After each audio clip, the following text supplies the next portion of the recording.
Welcome back to Derailed. I'm your host, JJ Lahey, here with Jake Schyvinck. How'd you like that blast from the past? You guys remember that song? Yeah, it's the old intro song. I did that for you, Jake. I did that for you. Okay, you surprised me. I was like, did he accidentally hit that? So Dershell's already upset. He didn't like that at all. That's tough. We'll have to go back to the drawing board. But it should get you fired up at least. It's not as folksy, but I think it does the job. I mean, I do wonder, like, if we left it up to the chat, what would be our opening song? Would it be The Legend of Ed Policy that we've been doing for the last almost year? Or would it be the old song? It's a blast from the past. It's nostalgia, right? We got Jack on X saying, "What's good, JJ? What's good, Jack? Thanks for tuning in. Love the Tim Allen profile pic. I always like when we get chatters on X. We just don't get them very often, but it's fun. It's fun seeing the different platforms. You know, we go live on Facebook, X, and YouTube.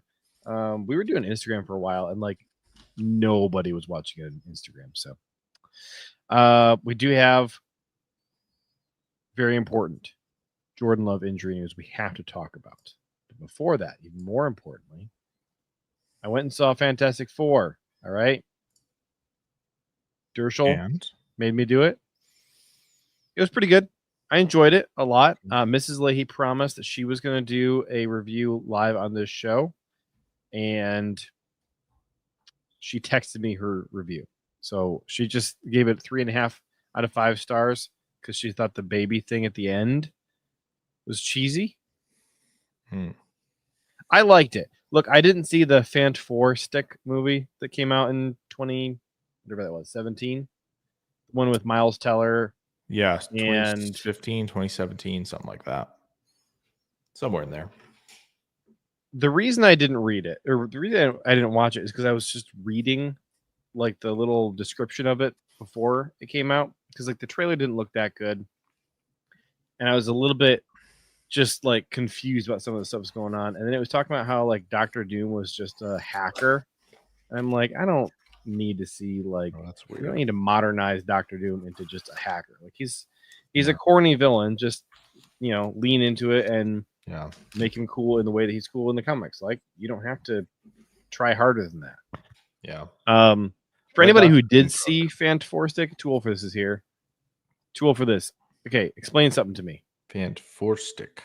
In Fant4Stick, right? Sue Storm and Johnny Storm are not the same race as each other, despite being biological siblings, like always, right? They're always biological siblings. Is one of them adopted, or do they just not ever address the fact that one of them is black and one is white? That just threw me for a loop. Like if you're gonna make one of them black, make them both black, or I don't know, just make some character who doesn't have a biological sibling who's a different race. I don't know. That was just weird to me. I don't really have a problem with race swapping in movies, but they were making them like adoptive siblings or something. Like that was a little weird to me. I don't know. Maybe Joel for this says I didn't read comics and didn't realize they were related. Yeah, they talk about being brother and sister like all the time in the other Fantastic Four movies, and they have the same last name. They're definitely siblings. Faux shizzle. Biggest reason I didn't watch Fant4Stick, I don't like Miles Teller, but he was good in Top Gun Maverick. I did enjoy him in that. Tool for this says you guys have an Instagram. Not really anymore. We were trying it and nothing was happening on there. So we're focusing our efforts on the social media channels that people are actually doing stuff on. Yeah. Instagram feels like not a live type of place unless you already have a lot going. So unless you're sharing a lot of clips, like do you do anything on Instagram, Jake? Because I don't like. I have an Instagram account, but I don't do anything on Instagram ever. I don't do much on Instagram. Probably should be doing more, but I feel like it's just a misfit of a platform for what we do, because it's not video really, and it's not audio, so that doesn't really support the whole podcast thing. It doesn't really support the film breakdown thing. I don't know. I also none of my friends are really big on into Instagram or anything, so Yeah. there's just no poll for me. All right, let's see here. Tool for this says, "Hey guys, came over here from PA a little early because people were talking about Musgrave in a positive light." Here's the interesting thing I will say. There's some players, and Musgrave is one of them, where the public perception of this player is just it's such a dichotomy, right? You got just this massive chasm. And there's a lot of people who are, like watching what Musgrave's doing in training camp, and they're like, "Oh man, breakout season! Like he's so good. You guys are, you know, you're overrating Tucker Kraft at the expense of forgetting that Musgrave exists." And I probably on this podcast, if anything, maybe we do underrate Musgrave a little bit because No. at the point, all right, my co-host here thinks that Musgrave basically isn't an NFL player at all, and I'm almost there. He's just not a tight end. We got to stop calling these guys tight ends that are just big receivers. I mean, that era's done. Playing wide receiver though? Do you want him playing wide receiver? The era's over unless your name's Brock Bowers. Block. Okay, that's it. That's it. That's all it is. Unless your name is Brock Bowers, block or get off the field. Dalton Kincaid has found that out the hard way in Buffalo. Maybe something flips, but there's a reason Kraft has figured it out and gotten on the field a lot more. There's a reason Laporta is on the field a ton because he's not just a receiver anymore. There's a reason that Tyler Warren's going to be out there a bunch for Indy to start the season. He blocks. Okay, Colson Loveland's running with the ones in Chicago. Just heard it today. Cole Kmet's running with the twos almost exclusively. Loveland can block and he can be a receiver. You have to do both. Or in all fairness, Cole Kmet can't do either one very well. We'll take that offline. We'll debate later. Anyway, he's not the worst, but he is absolutely has been overrated his entire career in Chicago. Sure. Oh yeah, sure. I just he's competent enough that he could. The reason they have Loveland there is that some of the blocking duties don't have to go to Loveland immediately, right? They can be in 12 and have guys almost be interchangeable, right? And if you're going to have somebody be the receiver of the two of them, right? Come on.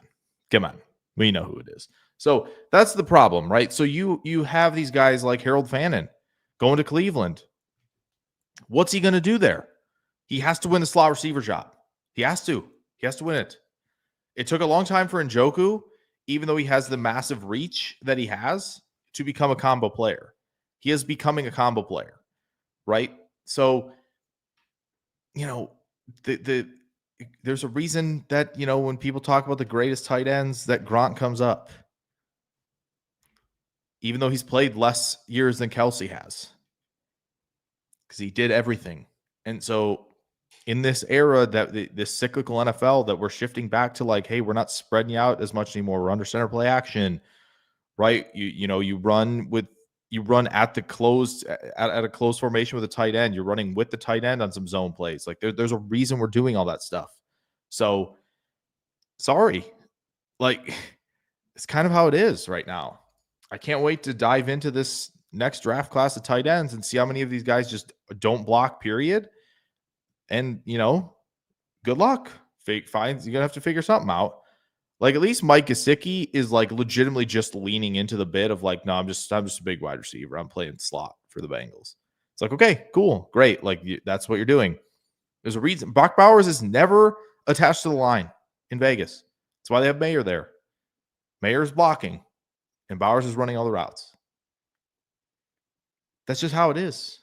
And it'll be nice in 12 sometimes, but I don't know. Defenses don't have to kind of what route is Musgrave going to run?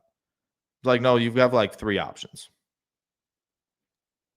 Speaking I don't know what you want me to being say in 12 a lot.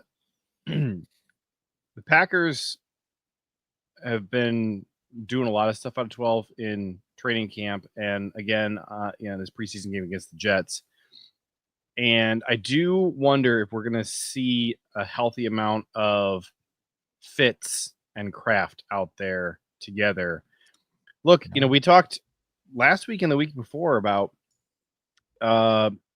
people being a little bit out on Ben Sims right now, and that like Ben Sims doghouse type thing going on, which like I don't have anything to say one way or the other on. Like I don't know what's going on. I don't have any indication that he stinks. I thought he's been really good for this last couple of years. He's fine.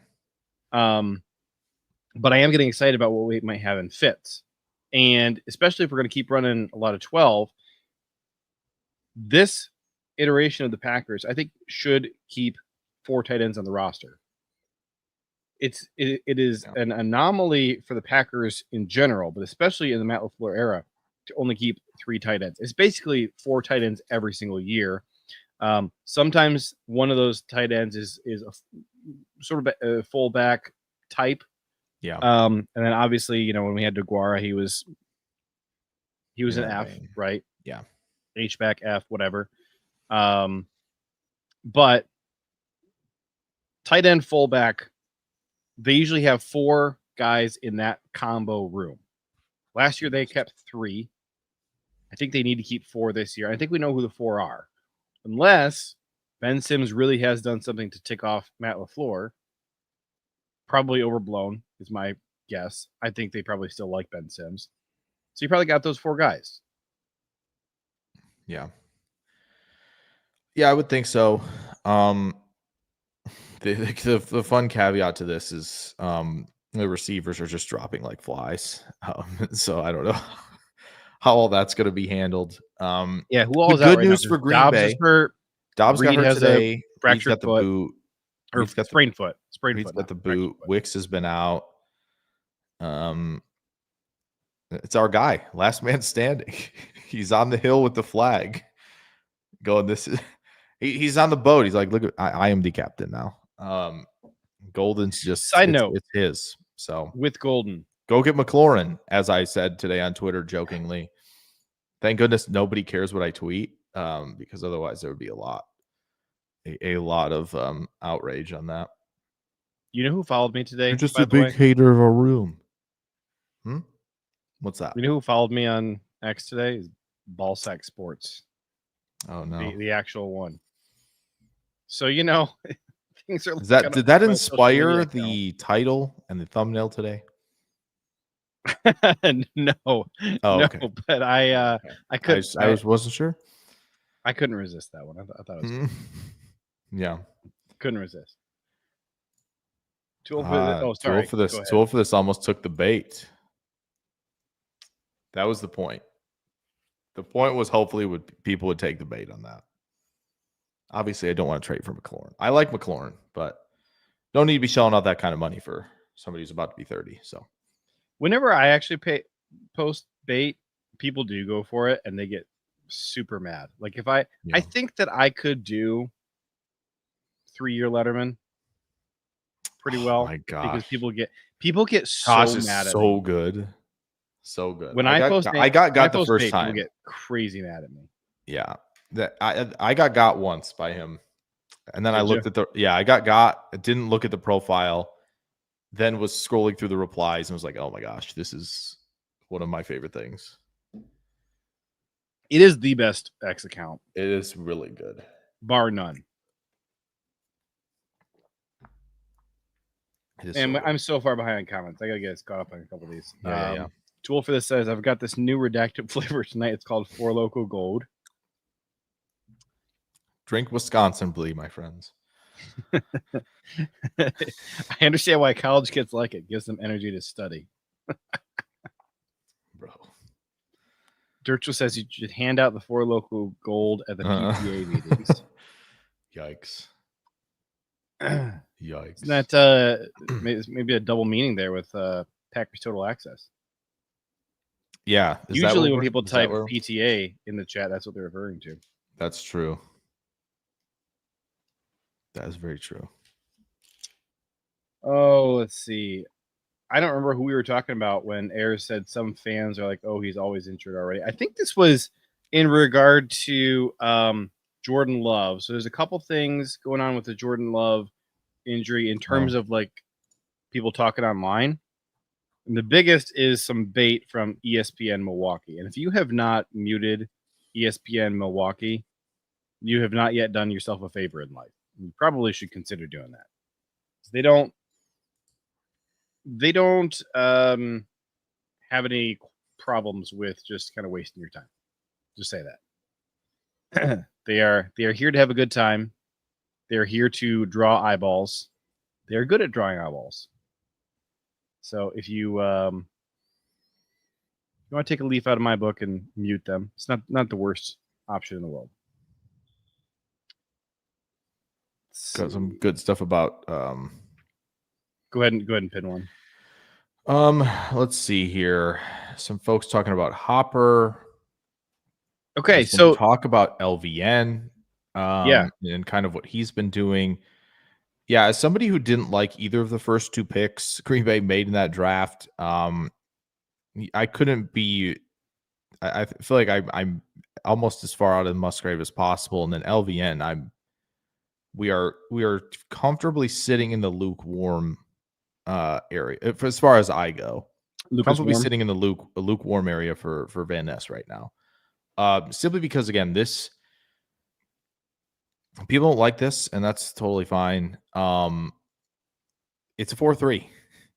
Guess where the first responsibility is, folks? You got to hold your ground.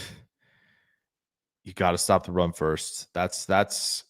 And again, there are going to be certain scenarios where it's very clear that does not need to happen. But right when you look at all these guys in the 3-4 that are flying around, dipping around blocks, doing all these crazy crap, you go, okay, well, we're not doing the same thing. So I know that there's going to be some like, oh, he doesn't have the pressure numbers of Nick Bonito.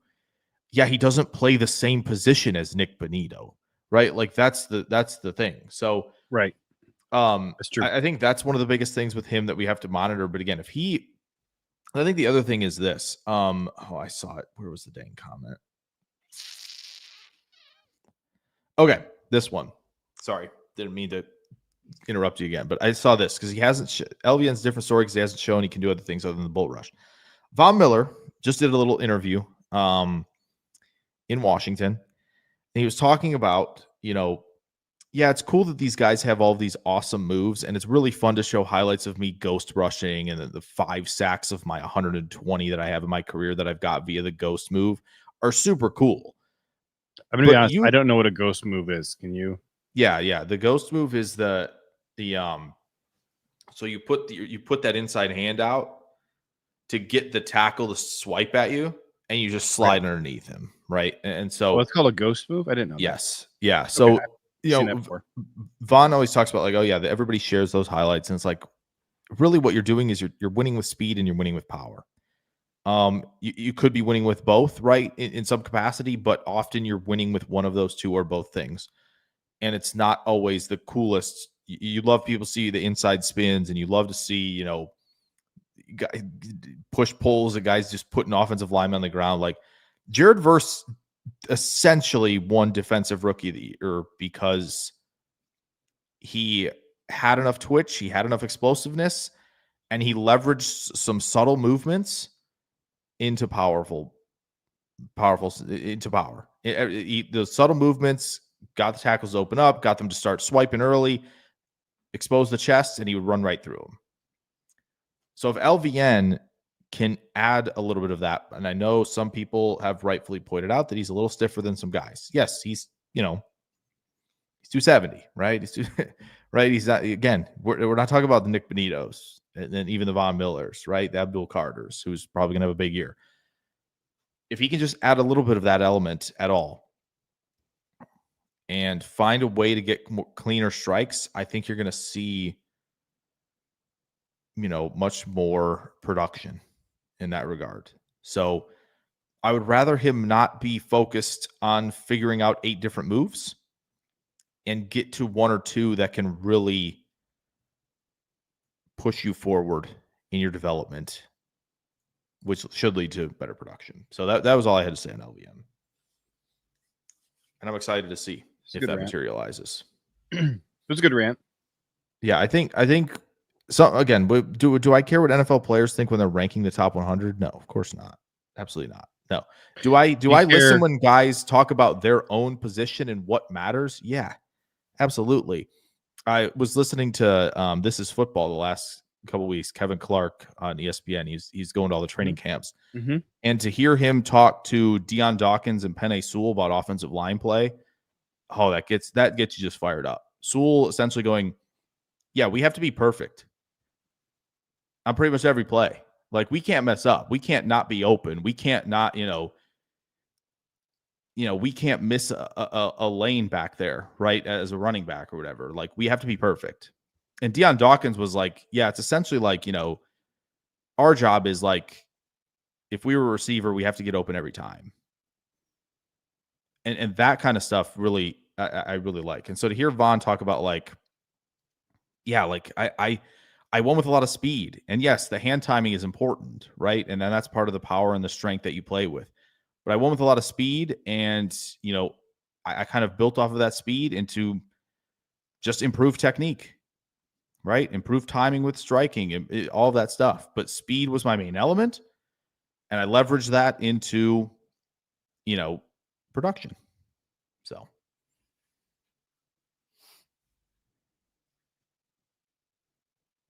Want to talk about the preseason game? Not really, but I think we probably should. I think we should too. Okay. I think that I think it can be informative. The number one thing for everybody to remember is that the preseason mathematically has as close to zero correlation with what you're going to see in the regular season as it is possible to get mathematically. Yeah. This is true for wins, points scored, individual players' performance. There's just no correlation at all. So, what can we learn? I did come away with a couple of takeaways. I think most of the good performances and most of the bad performances that we saw in this game from players told us absolutely nothing. For example, Tyron Hopper posting a PFF grade in the mid-90s in that preseason game. Happy for him. Don't think it tells us anything at all about what he's going to do in the regular season. He's winning Defensive Player of the Year, I think. Let's come on, JJ. We got to call a spade in the preseason. Come on. Yeah. I mean, I'll put JJ's like, I'm not taking the bait. I'm going to take the bait. Get out of here. I'll put $1 on that on Jake to say so. Here are the things that I think we can take away. All right. I saw a couple things that I think are indicators. One, the Packers fans doing the wave with the Packers on offense. Don't even try and tell me that you're like, oh, no, we wouldn't do this in a regular season game. It's only because the preseason. The Milwaukee package always does it. Always. You guys, what do you need at this point? Do you need every player and every coach to personally come to your house on bended knee and beg you, please, if you are coming to this game, don't do the wave? Do you need us to pay you not to do the wave? Yeah. I had some people arguing with me probably on social media about it and saying, like, it doesn't actually affect anything. I'm like, man, here's what I know is the team is saying, please don't do it because it distracts us. The coaches and the players are both saying, please don't do it. And you're still doing it. And if it's not them, they put stuff on the Jumbotron that says quiet on offense. Like, what are we doing? But no, it's a hoax. It's a hoax. It doesn't actually distract the team or anything. This isn't the NBA. Right? This isn't playoff baseball, and this isn't live. Okay? All right? Hockey's probably the best example of all of them. What is playoff baseball? What are you talking about?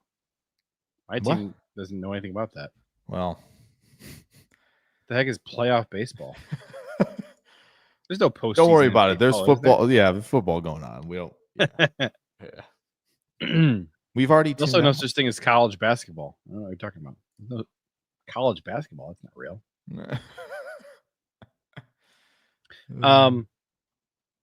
Here's another takeaway that I have.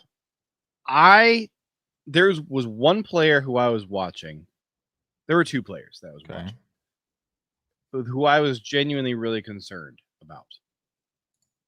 Kind of for different reasons, kind of opposite reasons, I guess. Watching Jacob Monk. Oh, I don't know that he's an NFL lineman. I don't know that he has the strength that you need. That didn't look good, folks. I don't know if he can okay, yeah, a bunch of holding calls, whatever. I think he needed to hold. Probably. I don't know. And you guys know, I did not like the Jacob Monk pick at the time. I've been pissed about it for 2 years because of how much draft capital we gave up to move up and go get him. I don't know if he can play NFL football. Jake, am I way out over my skis on this, or are you similarly concerned about just his ability to play at this level against defensive linemen of this size and speed? No, I don't think you're out of place. I mean, it doesn't look good. It looks clunky. The footwork isn't great. You can see the lunging that he kind of does. So I think guard is completely out.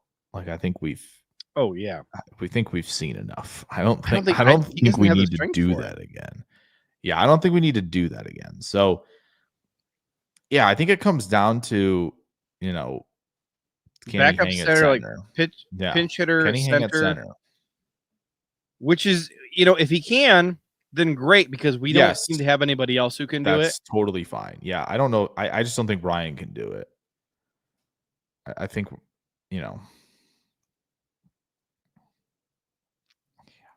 Can you guess who the other player was that I was watching? And I was just like, oh yeah. I don't know, but Tuolfis has gone a little too far here, saying that Golden's better than Neighbors. You need to be careful. We need to be careful out here. Look, this is the wrong. Now see, if too old for this, what if I said he's better than Ladd? Would you be upset? I think you should be.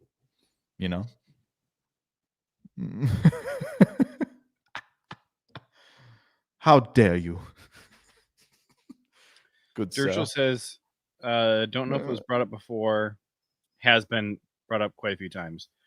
If Morgan is legit and the Chargers come calling, what price would it take for you to be comfortable trading Sheed? So, Ladd, let me state the cases here. All right, Ladd. Jake's case is that they need to move off of Sheed, but also he doesn't want Jordan Morgan playing. In my case is I don't want to trade Sheed, but yeah. So you would do it for Ladd. What about Joe Alt? I love that. Would you do it for Joe Alt? Of course. Who wouldn't? Who wouldn't? I'm just saying, moving off of Ladd is about as likely as moving off of Joe Alt. I'm just saying, slightly if they want to, if they'd like someone like, Reed or Doubs included in the trade, getting Golden and McConkey on the same team, yes, please. I'll have another. That's about what it would take for me legitimately. The Chargers would say no to that. Yeah, that's fine. That's the price. So call somebody else. That's the price, folks. So the other player who I was just sad watching, and I think that we kind of breathed in too many of the training camp fumes on this guy. Basically, I've just reverted back to the stance that we've always had on this player, which is the correct stance, and that is Isaiah Simmons. Yeah. He just doesn't really know how to play linebacker. Yeah, someone comped him to Jalen Smith. I thought it was really, really funny. I thought that was hilarious. So, I had a good time when people were watching the game and just putting the clips out there of Looks like my band's gone to a new country for the first time. That's honestly what it looked like for a second there. He was lost kind of all night. Yeah, it did not look great. So we got my guy Ben in the chat here. Lambo LeBeau. Howdy. Oh, yeah. Welcome. What's up, Ben? Thanks for joining. Don't forget to subscribe. We're here every Tuesday. 12 said Simmons looked like me playing Madden. That is exactly right. You know, my best games in Madden when you get are when I'm running action. the offense, and then on defense, I just let the computer play defense for me. Like I can comprehend the defense, but I can't with my controller. I can't play defense on Madden. I just can't. I'm terrible at it. I can't make my guy keep up where I want him to keep up. No, I got to have like a 95 speed linebacker. Otherwise, I'm just using like safeties. I'm not messing around with the linebackers. Let the linebackers do what they're supposed to do. You know, I should try doing some safety play. I haven't really done that. I like it more. I almost always play either defensive tackle or middle linebacker. That also works. Defensive tackle, I probably come up with a couple good sacks per game doing that, but I also let some really big runs get ripped off. I'm basically Kenny Clark, right? Yeah. Like I'm pure pass rush. Well, hopefully not literally. Tackle. Oh. Pure pass rush only with no run stopping ability at defensive tackle. That's fair. Drew says, do you think we can fit Melton on the practice squad? No, don't think so. No. Here's the problem. This is the problem right here. With all these injuries, you know, we got somebody who could step in and play receiver. Do you know who could do that? I think Bo Melton could make that switch, you know, to receiver. Oh, you're crazy. I'm feeling good about the switch from cornerback to wide receiver is so hard. I feel good about it. You know, I feel pretty good. Man, he does not look bad out there at cornerback. Like he's kind of made this switch. He's making the team freaking well. He's on. It's over. Now, he's making it. This is not saying much because it's not a high bar. No, I think he might be one of our better cornerbacks, which is unfortunate. But I also think that you could sign several guys off the street who could come in and be one of our better cornerbacks. Yes. It's not a high bar, but Drew says I don't think Melton is ready to be a cornerback, but he is close. Okay, but we don't have that's cornerbacks. Enough. And that's enough. I will take that. I am setting the bar on the ground. I'm sorry, our cornerbacks look like trash. Like I think I have come around a bit on this Nate Hobbs idea. Like I still don't really think he's like a great CB1. I kind of feel about Nate Hobbs the way I do about T. Higgins. Like he's a really high number 2, pretty poor number 1, right? That's kind of how I view T. Higgins. It's kind of how I view Nate Hobbs. Problem is, it drops off behind Nate Hobbs. Jury is still out for me on Carrington Valentine. Like I like Carrington, but I don't really know where I stand on him. And Keisean has not looked good at all so far. Yeah. Like I kind of think our corners are Hobbs and Valentine, and then like Melton. I don't know. Like who else? Right? Yeah. Like Keisean's going to be out there, but how long is he going to be out there? Yeah, tell me where I'm wrong. The corner room. Calm me down. The corner room. No, I can't talk you down. I simply can't. I don't know what to think about corner. Honestly, you know, McKinney, Love, Hobbs, you know, Reed getting hurt. Get over with now. You know, get it over with now. You know, like how do you get McKinney, Love, and Hobbs together? What do they have in common? Oh yeah, get it all out of your system. Love that right now. That works for me. Because if Hobbs gets hurt in the regular season, I will have some questions. Will the Chargers send a corner with Ladd for Sheed? You know, that's the question we should be asking. Is there a team that you could send Sheed to that would send a QB, that would send a cornerback, right? I mean, I don't know where you're going to get a swap like that. I think we'd have to give up a lot to get Ladd. Let me say I'll be willing to do it. Okay. I'd be Tool for this says Bullard is a safety, right? I remember him being drafted as a safety, but a lot of people refer to him as a corner. So we need to clear the air on something here. We need to clear the air on something. And that is that Bullard is one of those special players. Yes, true. Yes, true. Bullard is one of those special players who we're going to be talking about on this podcast for a bunch of years and kind of saying the same things over and over again about him. Because the Packers like him a lot more than we do, and the Packers don't view him the same way we do. I think the Packers are going to play him what Jake and I would say, like, kind of out of position a little bit. I don't know that they're going to give him a ton of looks at nickel all year. I think he's going to get some rotation in at strong safety, frankly. I don't think that that's a great fit for his skills.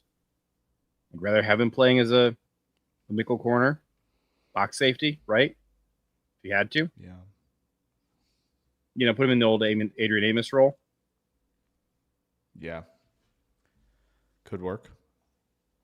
But Goody still really, and I think LaFleur and Halfley both really like Bullard as well. So I think this is kind of like, I mean, okay, how many years at this point have I been talking about other players like Kenny Clark, who the Packers just have a completely different view of this player than what we do. It's just a thing. So this is true. Yeah, we typically put him in the cornerback room. I think the Packers put him in the safety room. Yeah, I would say so. Hopefully, it says using a player as a versatile guy usually never works out. Boom. The few guys who it does work out for, they're in the Hall of Fame, right? Yeah, and Kyle Hamilton will be joining them someday. So, yeah. Fair. I mean, Hamilton can play both safety spots. He was key to them figuring it out defensively down the stretch. They moved him to free safety, and we already know he can play box safety. Like, he literally did both things. That's why he will never play for another team as long as he is still great. So, you know, and well, the Giants are the Giants. But again, McKinney is versatile, maybe not in the same way of like playing more towards the box, but he's versatile in that you could probably play him on the back end in a number of different coverages and he wouldn't feel out of place. Right. But if you're talking about versatile as in like, I can play you at free safety, I can play you at strong safety, I can play you nickel. Yeah. You don't get many of those players. Fitzpatrick might have been able to do some of it. He didn't really get the opportunity to because they really didn't want him to, which was probably the smart move. Branch has done a little bit of both as far as safety and nickel. But yeah, you're talking about Minka, that's why right? That's why you go get yourself a Kyle Hamilton, you know? So you can have because they grow on trees. They're pretty good. They're pretty good. They grow on trees. Well, it did once, and lots of teams decided they didn't feel like they wanted to do that. Hey, I'll acknowledge I was not a believer in Kyle Hamilton as a draft prospect. That was one of my misses. I'll own up to that. That was my player one, and I never wavered.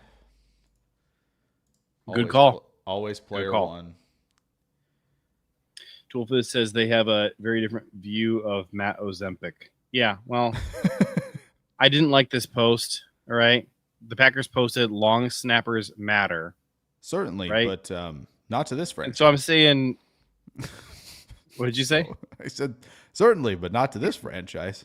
Yeah, there you go. That's exactly what I was saying. Yeah. So, we're going to keep trotting out the sorriest batch of long snappers you ever saw. I think the best long snapper we've had in the Matt LaFleur era was that tight end from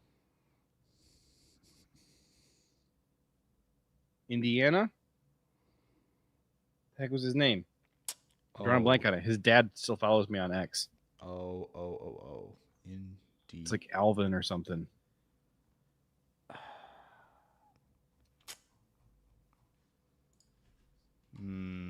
Jack Coco. Jack Coco was his name. And Jack Coco played at Georgia Tech. There you go. I did not remember him being at Georgia Tech. Was he somewhere else too?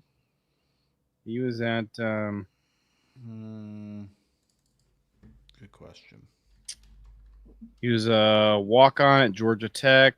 He was there for 4 years. Okay. I don't know who I'm thinking of who was. So we had I don't know. We had Hunter Bradley. Then we had the absolutely inept Steve Wortell.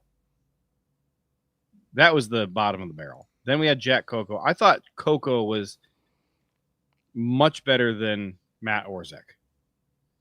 Like, I'm not saying Coco was a good long snapper, but when you look at the rest of the long snappers we've had in the Matt LaFleur era, Coco somehow was the best. I'm not going to say Matt Orzech has been the worst because Steve Wortell was worse. But Orzech was the second worst. It was Jack Coco, Hunter Bradley, Matt Orzech, Steve Wortell. We had a couple of long snappers who were with us in various training camps over the years, so I thought were significantly better than some of the guys we've kept. Yeah. Who was that long snapper? It's a good question. That is a good question. Dershel says, remember when we had all corners and no safeties? Now it's all safeties, no corners. So funny thing about that, we poured a lot of resources into rebuilding the safety room. We sure did. And then the next year, there's a huge glaring need at corner, and we don't really do much to fix corner because next year is corner year. This is one of those things. Goody does this every few years. He picks a position group to let them just bottom out. And then he pours a ton of resources in like a year late. He's done it with tight end, safety, defensive tackle, wide receiver. Would you rather cornerback. do it with corner or defensive tackle next year? Oh, I'd rather restock the cornerback room, frankly. Okay. Like defensive tackle is important, but give me good defensive end play and good cornerback play first, and then give me good defensive tackle and safety play. Like they're the four most important positions on defense for sure, but like it's like tier 1 and then like I hate to say tier 2, but like tier 1B. Okay. I like it. I mean, it also kind of depends on what scheme you're running. We're a 4-3, so I really like to have good defensive ends and good cornerbacks. Yeah, no, that's fair. In a 3-4, I care obviously a lot more about the defensive tackles, and frankly, and the linebackers. I mean, you look at what Georgia's been doing under Kirby Smart with their 3-4 defense, and just the absolute road grading defensive tackles and linebackers that they have there, and the safety play, and they just maul you. And not to say that the defensive end and cornerback play has been bad in Georgia. Obviously it hasn't. It's still been top tier, but that's not the focal point of their defense. Yeah. So that's true. But we're a 4-3, so this is fair. Yeah. If I got to pick between defensive tackle and I don't know. It's tough because like if you're collapsing the pocket from the interior, you are just making life hell for the quarterback. Yeah. Like give me, I think most quarterbacks, if they had to choose, they would take a pocket that they have to get the ball out quickly in because the edge rusher is screaming around the tackle versus your center getting bowled over into your lap. I think it depends. I think the scramblers would I mean, the scramblers have no problem with the edge rushers, right? You're trying to win around the tackle. Oh, thanks for the escape route to whichever direction that's coming from. Like the Joe Burrows of the world probably don't want their center getting depleted instantly. So I do think they're I think there's some give and take there, but it'd be nice to just get home with 4. It would be a great time. I mean, we got home with 4 last year. We were not blitzing at a really high rate. No? Statistically in the league, no. We were middle of the pack in blitz rate. Interesting. Yeah. I would not have guessed that, considering how much Edgerrin Cooper was rushing the passer, how much they were moving guys over the center. Like McKinney coming in on blitzes as well. Like he was doing a lot of that. That's surprising. No, like if you look at Surprising, the Vikings, for example, blitzed like twice as much as the Packers did. Huh. I think the Packers pass rush in 2024 is one of the most misunderstood units. Like you talk to the average fan and who watched all the Packers games, like what they tell you about what they saw from the Packers defensive line, and then you go check the stats, it just doesn't really line up. Eyes were playing tricks on you last year. So Kenny was good. A lot of people want to tell me he was. I'll say that. So who was good? Because Kenny played a lot. Jeff Hafley. Jeff Hafley was good last year. Well, sounds like we still need some Kingsley. DTs then. Kingsley was not half bad last year. And frankly, I still think he's incredibly underrated. There are a lot of he would be so helpful if we were in a 3-4 right now. People covering the Packers who are waffling on like, do I keep an extra defensive end on this 53 so we can keep Kingsley? And I'm like, so you can keep Kingsley? He's nowhere near the last cut. No. If anything, Brenton Cox is the last cut, not Kingsley. Probably.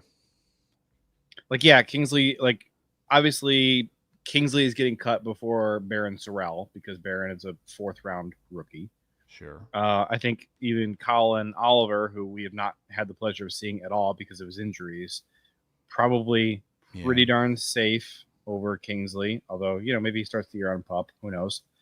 But, like, they're not cutting Kingsley.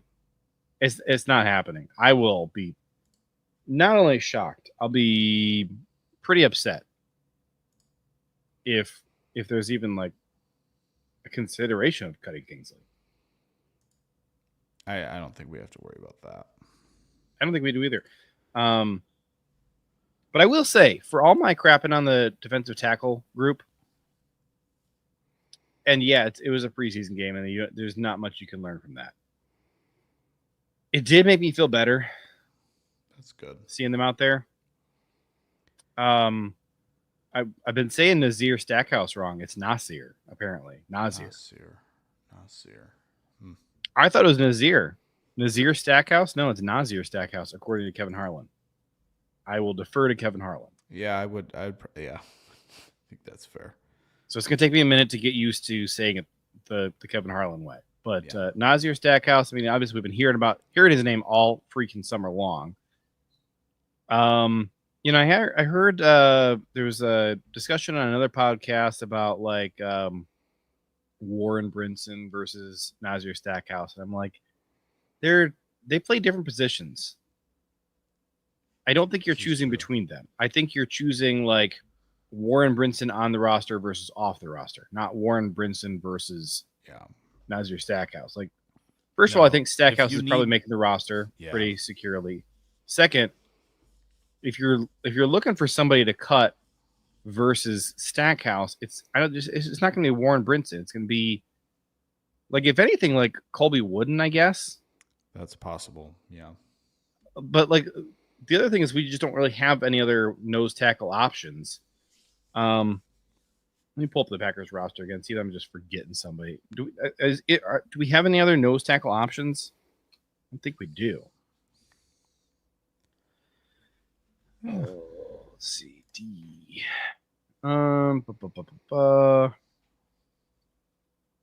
So Wooden fits the bill. Interesting. The Packers website lists Colby Wooden at 273 pounds. That does not sound right to me at all. No, I don't think anymore. They got him at 6'4", 273. I would say at least 290. 6'4", 290 for Colby Wooden. Nazir Stackhouse, they got at 6'4", 327. You can't tell me there's a 50-pound difference between Wooden and Stackhouse. Stackhouse 347. Wait, what did you say? 327? 327. Okay. Which is 50 pounds heavier. I buy his That's 50 pounds heavier than Colby Wooden's listed weight of 273, and they're the same height. They're listed the same height. Yeah, I don't think Wooden's 273 anymore. Stackhouse was always listed around 320 at Georgia. Did you know Colby Wooden is only 1 year older than Stackhouse? I did not. 24 and 23, respectively. Did not know that. Oh, Keith Randolph is 6'4", 296, according to the roster. I don't know that I've had eyes on Keith Randolph, so I couldn't tell you. I don't feel like I've ever watched him play. Other than in Illinois, I haven't. So I can't tell you the first thing about Mr. Keith Randolph. James Esther is not. He's 6'3", 289, according to their website. Yeah. Packers website has Kenny Clark listed at 6'3", 314. I can believe that. I don't think that he should be that heavy. Kenny Clark to me is like maybe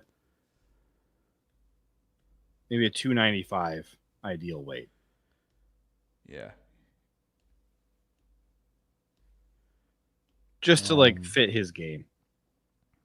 Like, he's not a nose tackle. He's never going to be a nose tackle. Let's lean into what he is good at. Yeah. Tool for this says Brooks and Wooden feel like a package deal for some reason. I always have found that interesting that people get those two guys conflated so much because they're just such different players. So like Brooks to me is a tweener who really should be playing at defensive end. And then Wooden is, he's a nose tackle, probably. I mean, where would you play Wooden? Would you play him at 3 tech? If he was still at 273, obviously no. But we don't think he's 273. I mean, that number seems crazy. I'd probably lean towards 3 tech. I mean, best case scenario is a 4-eye and a 3-4, but we're not doing that. So he can't do that. It's not possible at the moment. But that's probably I'd probably say 3 tech. That's stop asking us about players. This is not a Bucks pod, even though if we were a Bucks pod, we'd be talking about Emeka Ibuka. Yeah, and Baker Mayfield. Even though when Jay just thinks that Oladapo's season, and mine says Travion Henderson's season. This is a Packers podcast, I promise. So that Travion touchdown run was fun. His return. Oh, the kick return? That was fun. Yeah. 60% target share with Drake May. In some 21 personnel packages with Stevenson. I hate to be buying Travion Henderson in fantasy. What? Drafting Travion Henderson in fantasy? If possible, yeah. I think I'm in leagues where people also love him too much, and I'm gonna get him taken in front of me. I am in my league is a league of people who don't watch any college football at all. Zero. Yeah, but they are absolutely manic. It's the weirdest league to try and win in. They start drafting I kid you not. Okay, like you hear about this where they start drafting quarterbacks in like the second, third round, whatever, and you're like, oh, so it's like a bunch of noobs. Like this is easy to win. You don't understand. By the 4th round, all of the quarterbacks are gone. All of them. Like you are playing Kenny Pickett. You're playing Mason Rudolph. You're playing. Nobody wants to do that. You're playing Taylor Elgersma in my league. Okay, I might do that. It's interesting. CFL points? No, you don't. That's messed No, up. and you're charged the tariff. Oh man, I'd still probably do it. We get revenue from that. I think someone told me. Yeah. Your Someone rebate told me- check is in the mail. Someone told me that I get revenue for that. It's funny. Don't know who The would say league that, the league I play in is like it's like a politics football crossover.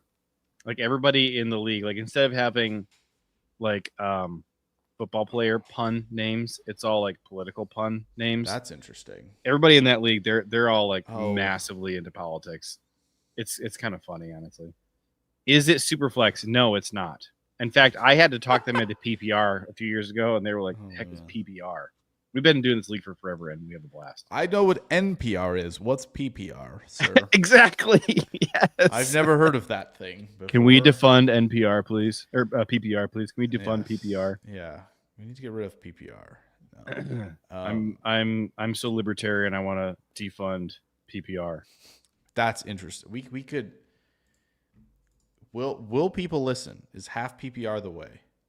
Maybe it is. Okay, so It's not I for did. me. I talked them into half It's not for me, PPR. but In what year was it? Like 2021, I think. I talked them into half Oh, wow. PPR, and they really had fun. And so then we did full PPR ever since then. And this is our first year where we're doing keepers. We're doing a keeper. COVID, the real PPR dividing line. So, I that's interesting. That's interesting. I would love to have Savion though in fantasy. How can you make Travion? How can you make Travion's kick return political though? Is the question. It was a win for freedom. You saw that Patriot scampering 103 yards, and you think, you know what? It's good to be free. You know what I'm saying? It's probably more of a propaganda. I don't know if you could spin it into like a certain like propaganda. take. I don't think Yeah. you could spin it into a certain issue, probably, but you could certainly use it as propaganda. Maybe you and do they like might be able to this year because sneakily, if New England things break right, like you never know, man. They could be a year ahead of schedule. Am I going to buy into them a year ahead of schedule? Probably. Is 2026 probably the year? Sure, for sure. But listen, you all did this. You all let the evil empire potentially return. So I'm good with it this time. See, Works I'm for me. torn because I like Mike Vrabel so much. Like, I rooted hard for the Titans when Vrabel was in Tennessee, Yeah. and then when I can't even remember what happened. Did they get a new regime in Tennessee or something? Like They did fire Robinson, right? There was that rift because of the AJ Brown trade. So I think they were kind of at each other a little bit then. They brought in the new regime, and I don't think the new regime wanted Vrabel. So we kind of got nudged out. the AJ Brown I think trade. New England will. That was like the beginning of the end. It was. And then they like, made what every if we took stupid this move we good could. player and gave him away to the Eagles for a player that's like horribly unrefined, but maybe could be AJ Brown? What if we did that? And then since then, in the last 3 years, the Eagles are now 1-1 in the Super Bowl. And I will say the AJ Brown trade, because of how high profile it is and how in the spotlight the Eagles have been, it overshadows the fact that Arizona gave up a first-round pick in that draft for Hollywood Brown from Baltimore and just said, yeah, you can have the first-round pick. Which is wild We because forget like that one because they just of took all- Linderbaum. of all after the that. players of all the teams in the world to go get a wide receiver from, Baltimore. This is like It's not coming to where the wi- Packers it's where on wide bended receiver knee and twos being like, go. "Hey, we'll give you a premium draft pick for your long snapper." Yeah, wide receiver was not a strength for them back then. It's finally. Like, I don't even feel like it's it's a finally strength now, fine. but I would say It's it's fine. finally not a glaring liability. yeah, they're fine now. Like for what was it, 2022? In 2022, I think was the year when anytime anybody would rank like wide receiver rooms in the NFL, Yeah, because they would put the Packers and the Ravens dead last. Those because two. Bateman got hurt after his rookie year. I don't think he played much, so they really didn't have anything after that when they traded Hollywood Brown and they brought in like the Oklahoma State guy whose name is Tylen Wallace was in that room. Like there was a lot of that. So, but they got Zay. They got. Did they Bateman, have Sammy got Watkins Hopkins. too? Probably. Sammy Watkins was a Raven for 5 minutes that season. Yeah, it's a fine. Actually, I think he was with the Ravens and the Packers that same season. That's possible. Do you have any interest in pulling up the footage for Jordan Love and watching his plays? Can I get to a few more quick comments so we can kind of rapid fire through a little bit here that I starred? Only regarding the preseason game. Drew put in that Matthew Golden's cuts, footwork, and awareness is legit.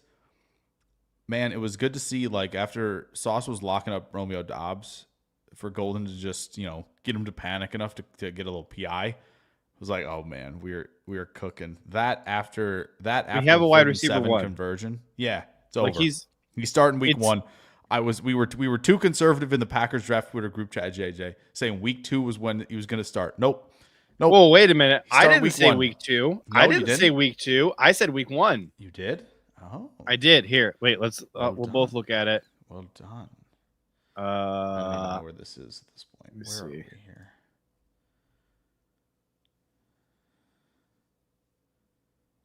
Oh wow, we've talked so much in here. I know. This is- I know. Okay, here it is. August 5th, 7 p.m. Yes. I said, call me crazy, but week 1. And then you responded a little bit later. No. Oh yeah, Where's your 7 p.m. response? your time. That's right. Oh yeah, 7 p.m. my time.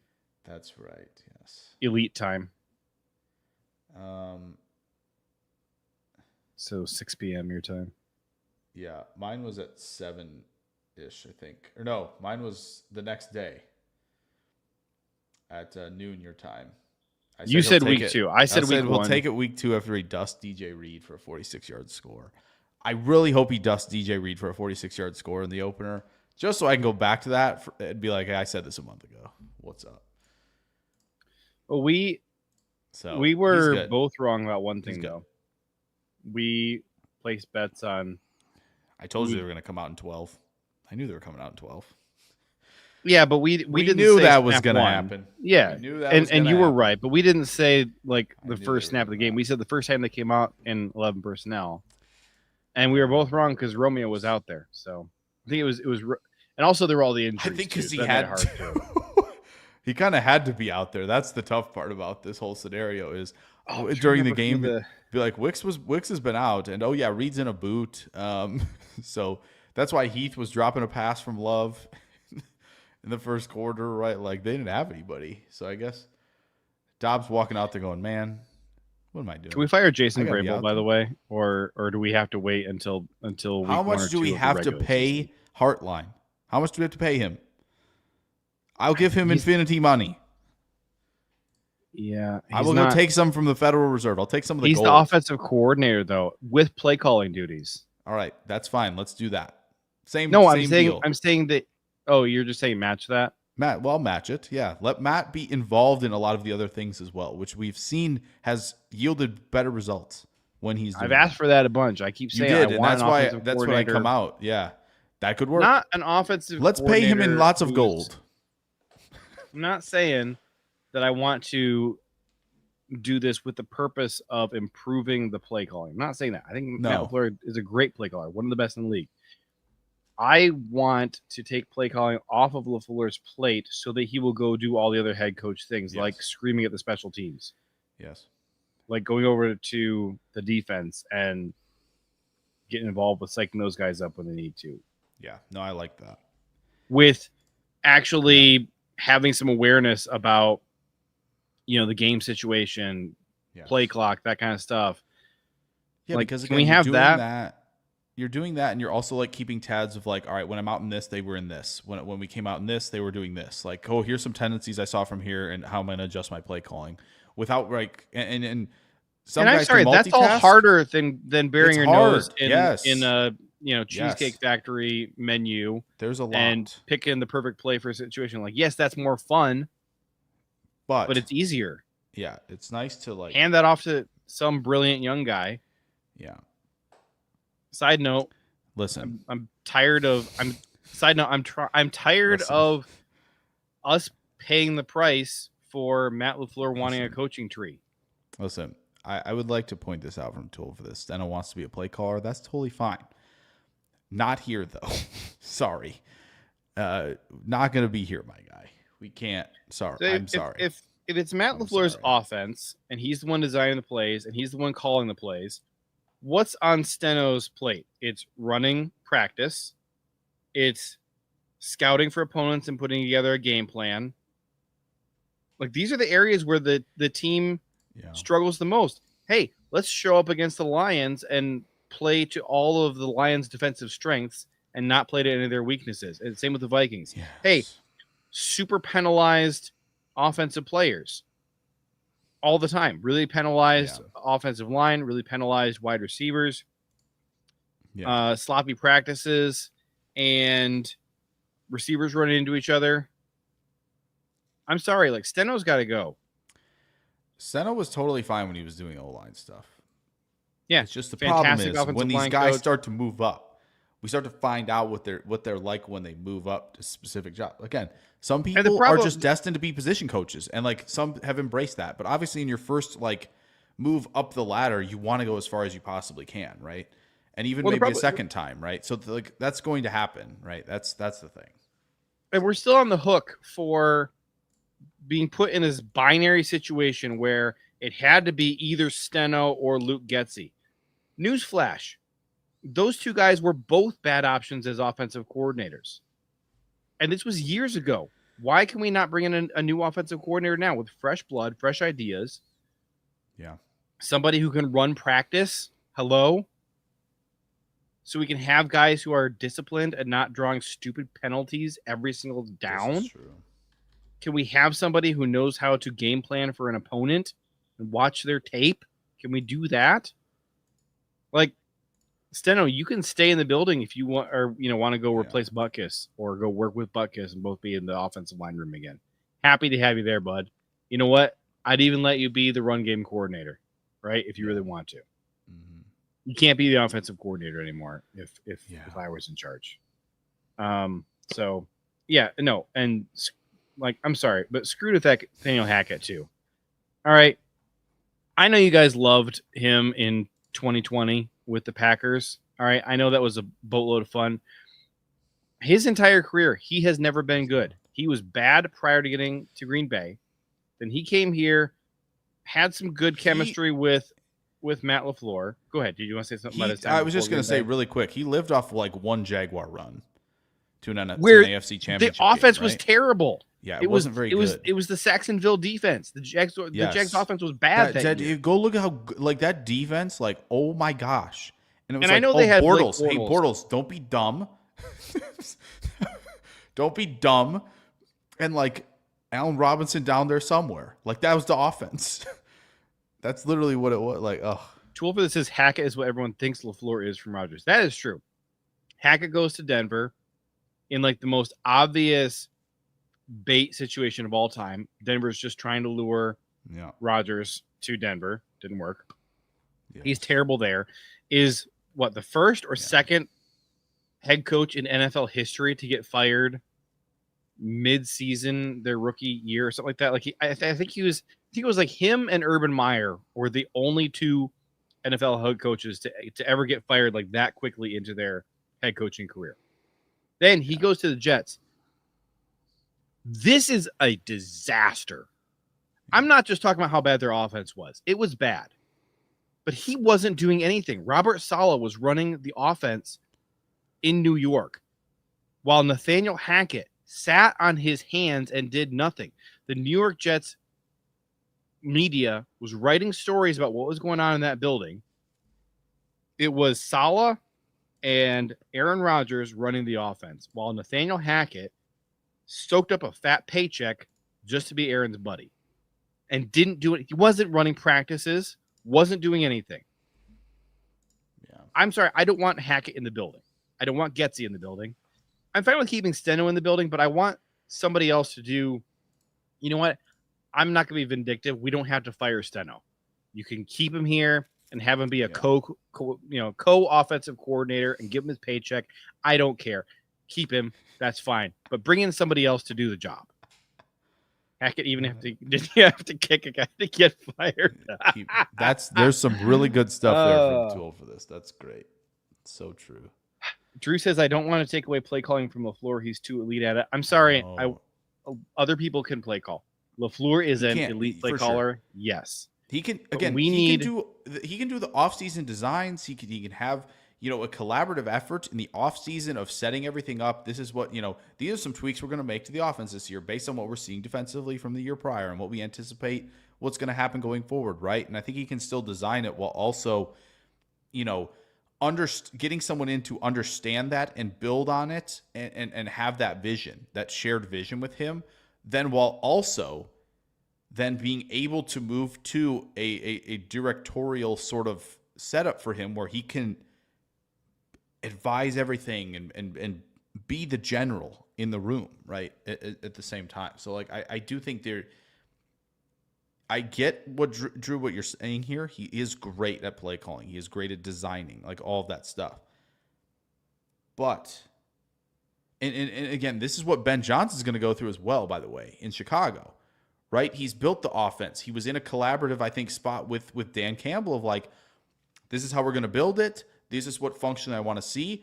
Okay, Ben, take that and then do some other stuff, build off of it, get creative if you want to. And I think he did that, right? And I think that worked out really, really well. Now, can Ben Johnson execute, design, all of that stuff while also being, the general in the room at the same time?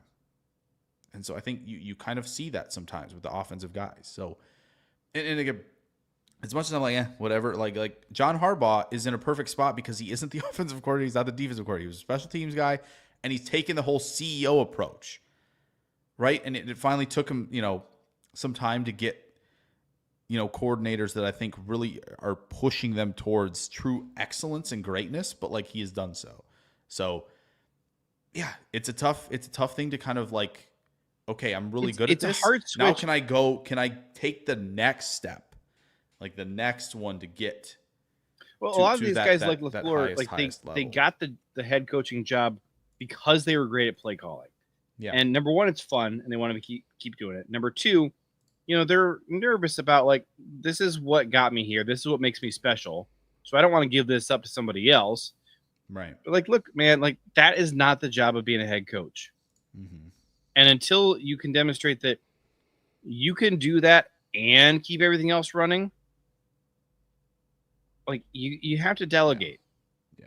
And, we talked about this quite a bit. I'm a Ohio State Buckeyes fan, Green Bay Packers fan. So, there's a big parallels last couple of years of Ryan Day was calling plays for the Buckeyes on offense. And there was people were calling for listen, you got to give up the play calling duties because we need your focus on defense. We need it on, game management, game clock management, all this stuff. And Jim Tressel, former Ohio State coach, was talking to Ryan Day, and Ryan was asking him his advice, specifically related to special teams. And he's like, "Look, man, our special teams are just dreadful." Hey, that's something very familiar, Packers fans. Yeah. And Tress said, "You should be the special teams coordinator. You got guys from offense and defense both playing on special teams. It's not a glamorous job. They don't want to be on special teams. They want to be starters on offense and defense." And they're not going to play hard for some, just a bump above analyst, pay grade special teams coordinator who everybody knows is a joke. But the head coach is the one running the special teams practice. You know who they're going to play really hard for? The head coach. They want to impress him. Yep. It gives you the opportunity to build relationships with these guys. Get the best out of them on special teams because they want to earn roles on offense and defense by catching your attention on special teams. And you got your fingers in the pie there on special teams. Number one, let's not throw away this, handoff from defense to offense like it's just a joke. Let the analyst schmuck run out there and make sure that we get to keep the ball while I pick out the perfect play to start this opening drive. Special teams is incredibly important. All right. If you can get an extra 10 yards or not lose 10 yards on special teams, that is as impactful as picking a great play that's going to get you a first down, on your first attempt out there of the series. So there you go. There's my rant. Yeah. All right. And props to Dan Campbell. Props to Dan Campbell for taking the CEO approach. Obviously losing both coordinators in the same offseason is brutal, and he's going to have to prove that he made the right hires this time around as well. But, I think it'll work. Look at the CEO approach. It just works. It's the best way to do things. It's how Kirby Smart is doing it at Georgia. It's how Nick Saban and Bill Belichick always did it. Look at all that, to your point, John Harbaugh, props to Sean McVay for, the fact that he's had the success that he's had and, still gets to do the play calling and stuff. Yes. But he certainly had some darn good assistants in that room that have been able to, again, be a part of that collaborative process, understand it, give him suggestions so he can kind of still be in that CEO play caller role, right? You got O'Connell that came through there, right? Zach Robinson came through there. He's in Atlanta now, and he's doing stuff. So, yeah, there was still some collaborative effort, but I do agree. McVay has done a wonderful job. Do you want to get to any more starred comments? Oh, really quick. You unstarred my comment. Hold on. Which one? Wait, I don't even remember where it is anymore, but Too Old for This said Ned is the best Twitter account. Ned's feed? You don't know Ned's feed? Okay, maybe, probably. I'm going to pull this up. This probably is not worth something looking I at. think about on the daily, but I probably know what it is. You know what? He's banned right now. His account is offline right now. He got banned. That's tough looks. Check out Ned's feed on X when it comes back up. That's super underrated. Basically, his shtick is he finds headlines where he can respond very literally to the photo. Oh. Classic example, okay? Headline, Hunter mistakes man for turkey and shoots him, okay? And the picture is a turkey. And Ned comments, well, based on that picture, I can't say I blame him. It sure does look like a turkey. All right? Stuff like that. There's another one where there's a bridge, right? Okay. And like a big steamboat crashed into the bridge. And the headline is cause of bridge accident becoming clear. And Ned's like, well, based on the picture, it looks like it's that boat. It's super underrated. He only posts twice a year. That's good. So of course, he's banned right now. It makes me so mad. That's good. All right, go ahead. I think the last two. I have a little question I want to get to as well. But Drew says saying the Hobbs Amon-Ra matchup week 1 will be interesting. I mean, I don't know how much we're going to see it because it could be Hobbs on the boundary. How many times are we going to see Amon-Ra on the boundary? It's going to be Amon-Ra, Keisean, Nixon. May not be a whole lot, right? And then if they're condensed, where technically, you're in that condensed formation. Amon-Ra, Isaiah Simmons. Hobbs is going to, Hobbs is going to be, again, outside leveraged, in a position where he's, either playing the flat or, potentially playing a deep third look. So, I don't know how many times they're going to get matched up. If they do, though, yes, I think it will be a fun couple reps there. Ayers Joy asking if Hardman is in a shaky spot for the roster, even with the injuries. Do we? Yeah, I mean, it's tough because, again, the preseason is just not predictive, and the mistakes that Hardman made, the specific mistakes he made, are not lingering problems that he's had in the past. Mm-hmm. Hardman doesn't struggle with drops. He doesn't have muffed punts. There's other parts of his game that are a problem, but it's not like you look at those and go oh, more of the same. When we're watching Isaiah Simmons out there, look lost in coverage and not know how to, go hit a hole and seal his run gap like he needs to. Like, man, that's just more of the same. Like, we're depressed watching that because it's like, oh yeah, that's what he's always looked like ever since he got to the NFL. Mecole Hardman's mistakes, but this is why it's hard to answer that, because also how can you not be Matt LaFleur and just be absolutely pissed at what you saw? Yeah. It was really underwhelming. So, Jake, what's your answer? I guess my answer is like shaky spot, probably, but like I wouldn't like take him off the roster, but shaky definitely would be my answer. What's your answer? I think it's a good question because I think the answer is yes. I think again, Hardman's coming in knowing it's an uphill battle, and you kind of can't start like that. He'll have every opportunity, right, as long as he stays healthy, to kind of climb out of that hole. But yeah, as of now, I would say yes. So, okay, we did that one. I know Adam was asking what the last offensive assistant coach you liked. Yeah, I mean, John Dunn, our current tight end coach, I like. I liked him before he got to Green Bay. I thought he did a masterful job in New York with just horrendous talent to work with. He got great results from players who were terrible before they worked with him, who continued to be terrible after he left. So I've always liked John Dunn. Thought that he, did a lot with little. Offensive. See, I really like our defensive coaching staff right now. Like ever since we did the overhaul after the 2023 season.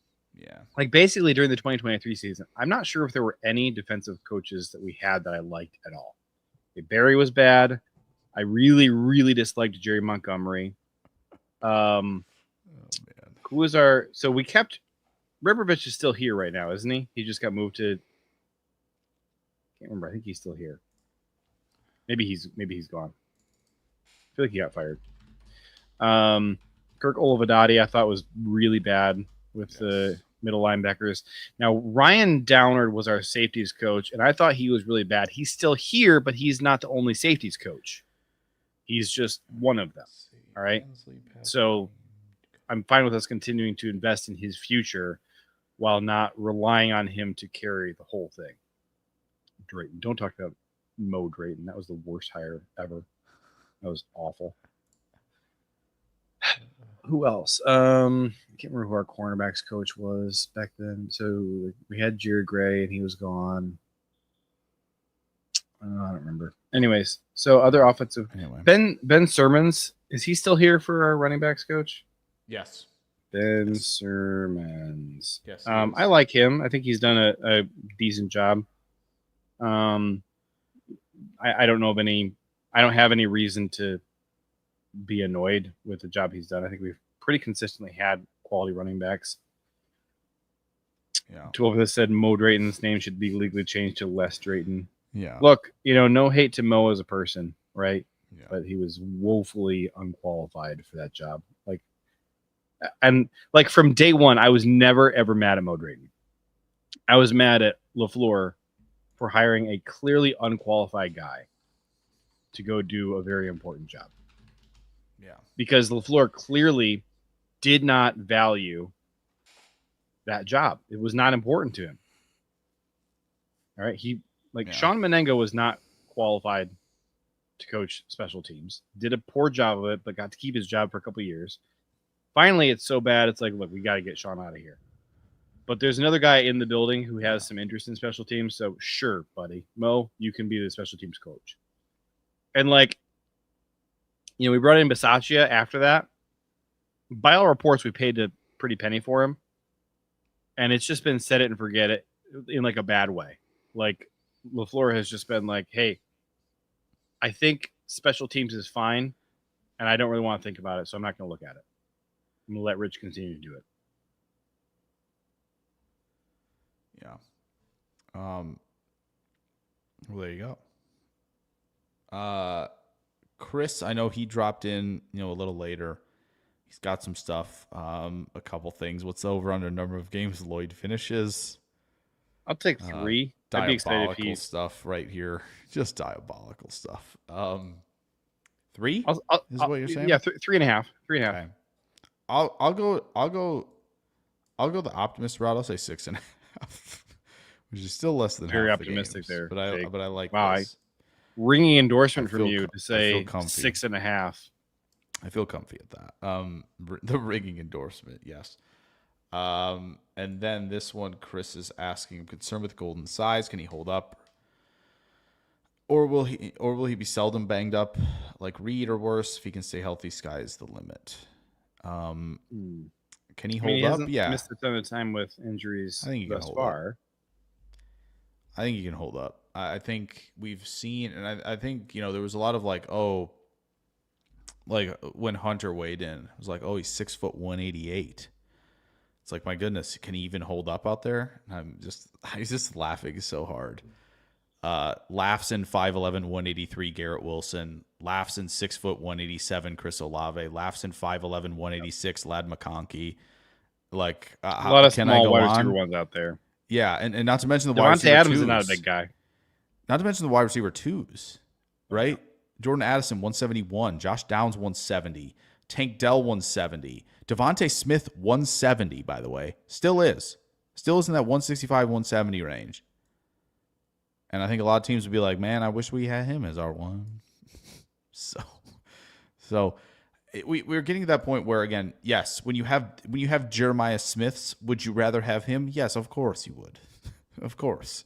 I think the bigger problem with Jayden Reed is not his size. No. It's what he's doing. He's creating some of these injuries with the way he plays.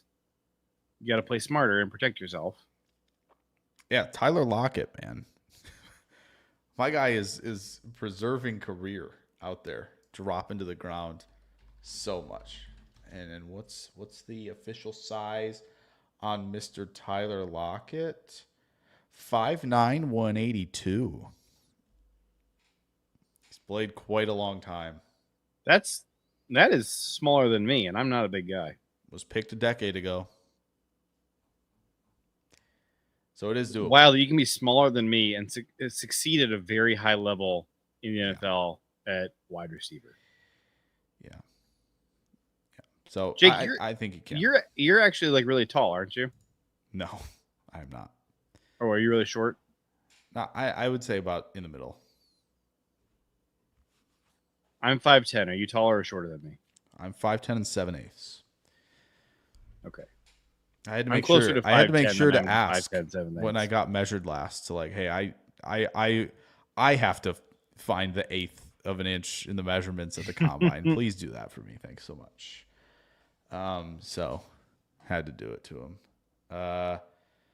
I've had doctors give me different heights over the years, and there was one time where I had a doctor tell me I was 5'8 3/4", and I was so mad.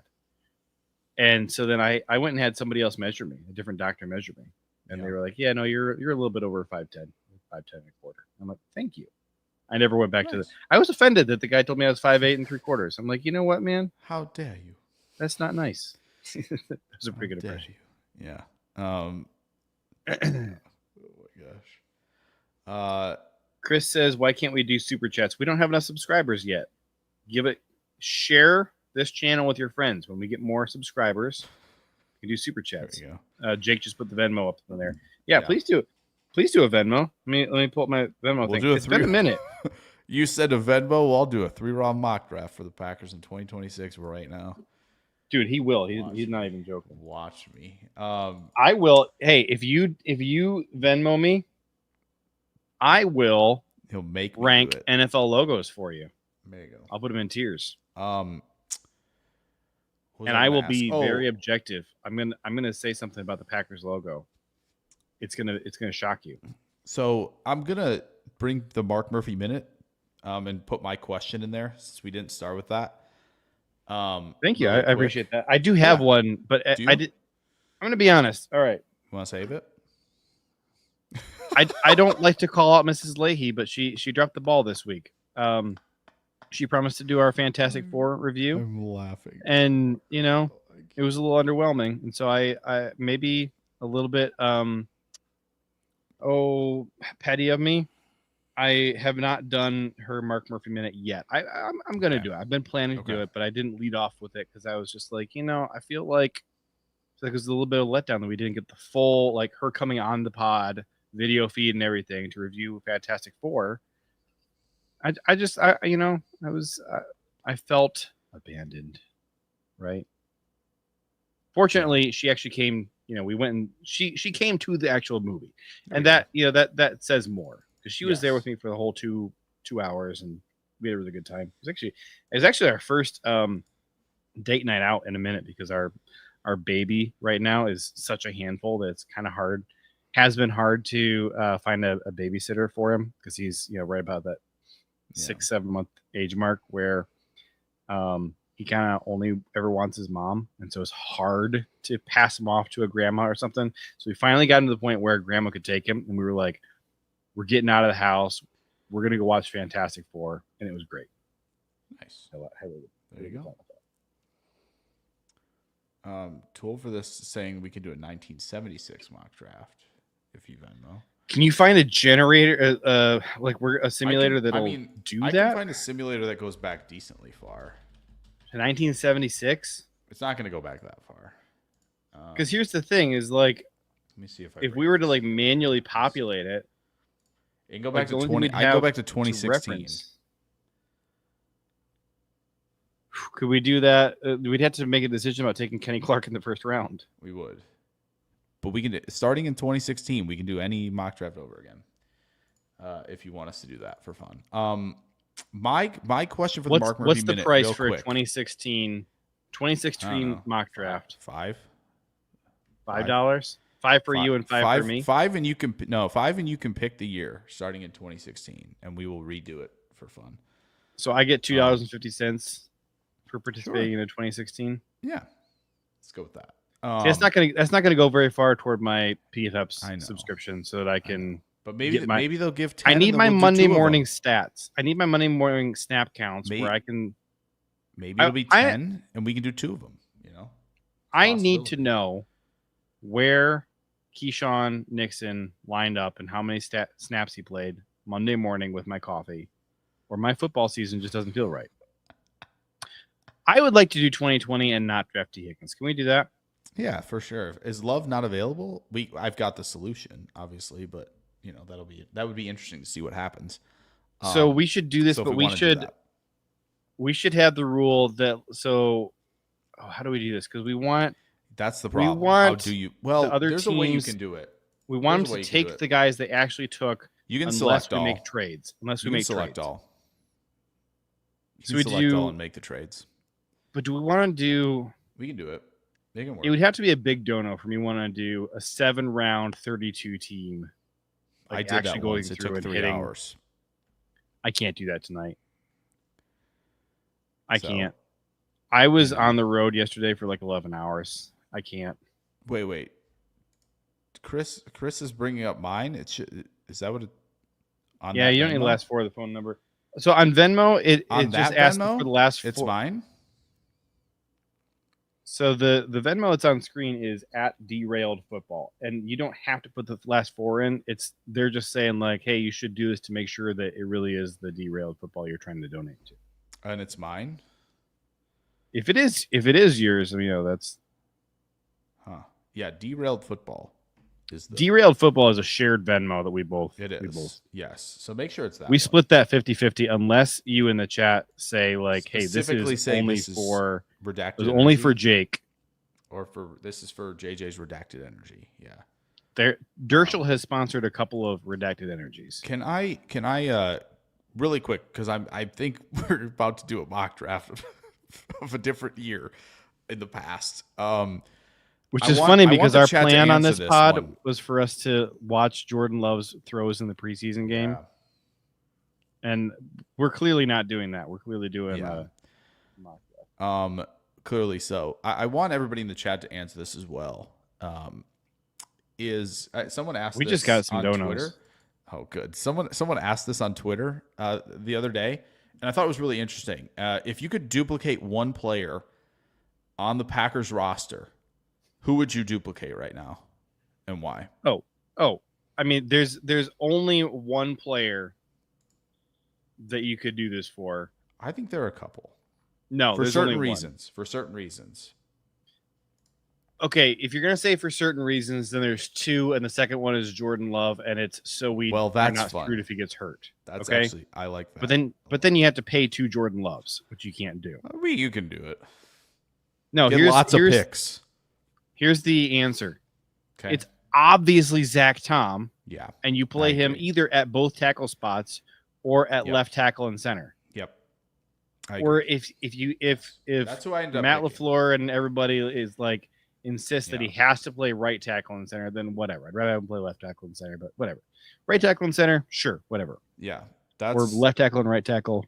That's the only correct answer. It's Zach Tom. That's what I went with. I thought about some other ones. I think it'd be cool to have 2 Devontae Wyatts. Just think about all the disruption that there would be. I think it would be a lot of fun. Together, they might start. Would it 10 solve? games. Yeah. Would it solve everything? Probably not. I thought about 2 Edgerrin Coopers. I think that would be unbelievably fun as well. No, I'm missing with but that one. also, That's not the right answer. No, Just because because we don't know, like Edgerrin Cooper is still like way more unproven than we like know. Zach Tom. Zach Tom is so much more proven than Edgerrin Cooper. Ready for my other one? Because you're going to even be more upset. All right. Talk about unproven. I would like 2 Matthew Goldens also. Yeah. I thought Thank you so much. Because he actually catches the ball. What about 2 Matt Orzeks? No, get out of here. Can we get 2 Tucker Crafts and maybe one could play long snapper?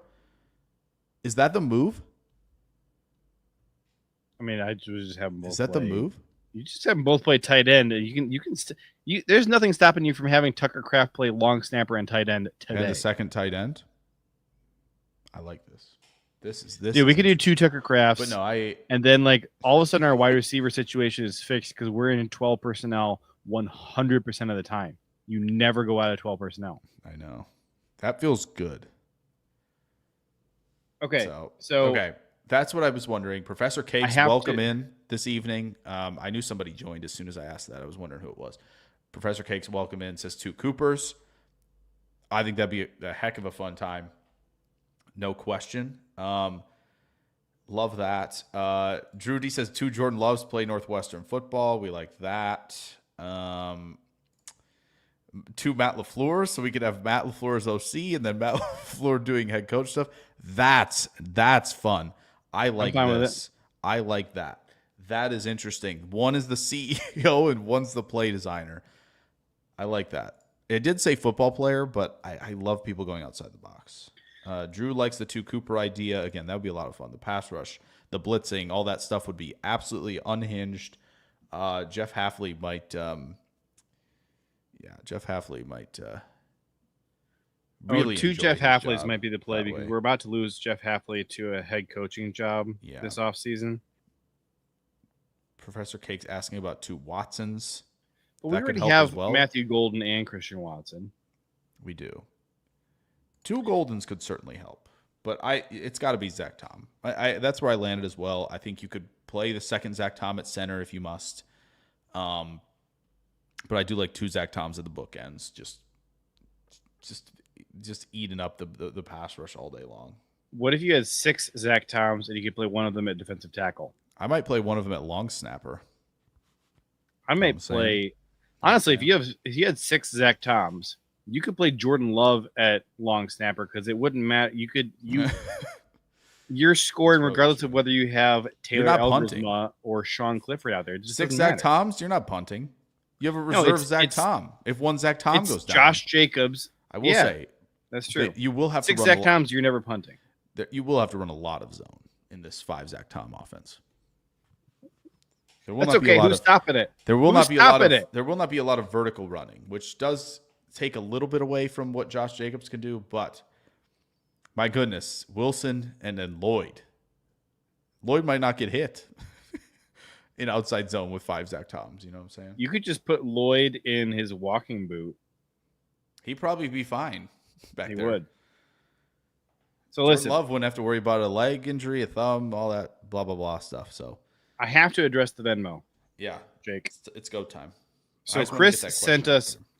Chris sent us $20 with a note that says domination, and Drew sent us another $10 Oh my god. saying 2026 NFL Packers draft. Okay, that's fine. We can do that. All right. Not that 2016 wouldn't be fun, but I feel like for $10 we have to honor the 2026. Yeah. According to the scripture, we must honor the 2026 mock drafts. As it is written. Jake, how right. on my end it I'm looks alright, like it's my already video is open. really choppy. Is that happening? Is my video super choppy? It is a little, but I think So we probably should have you screen share the mock draft. that's then. totally fine. It's already up. We're already here. Okay. Jake, We're- I have to teach you how to shrink your windows. We have to make this narrower Why? because it's tiny on the screen. It's all right. We're fine. No, we can just see everything. there's so much wasted real estate. You can see QB. The Jets certainly need one. The Saints definitely need a QB. That's tough. Things we don't want. All right. We got 3 picks. Wow, they really don't like us this year, JJ. 21, 53, 85. Okay. We were picking 32nd. No. 2 Xaviers. 2 Xaviers could be fun. All right. There's other players named Arch Manning. I will tell you, there's not even going to be an Arch Manning in this draft, from what we're hearing at this point. It all depends on who is number one. Who's the number one This is pick? true. He's not going to Cleveland, folks. Regret to inform the folks. Jake, I'm doing the world a favor. I'm showing you how to resize your screen. So You may not. this is my screen. Okay, No, we can't. We gotta. No. We can't go through this. watch and We can't learn. go through it. So you pull this down like this, okay, and then look, you just resize it pull. so it's roughly like this shape. So it's like this, and then Pull you it just share down. that window, just the full window, Pull it down. and then it fills up all the real estate so people can actually read, and we don't have wasted space where we're just looking at SpongeBob in the Pull background. it down. So we aren't looking at SpongeBob. Here, Interesting. I'll show you again. So right Yeah, I now did is it. your I window did it. like this? Is it like whoops? Is it like this right now where it's full screen? No. It's not, Nope. and you still can't resize it. Correct. So look, what you gotta do. All right, right now Are your you window sharing? Hold on. is Hold shaped on, like hold on, this.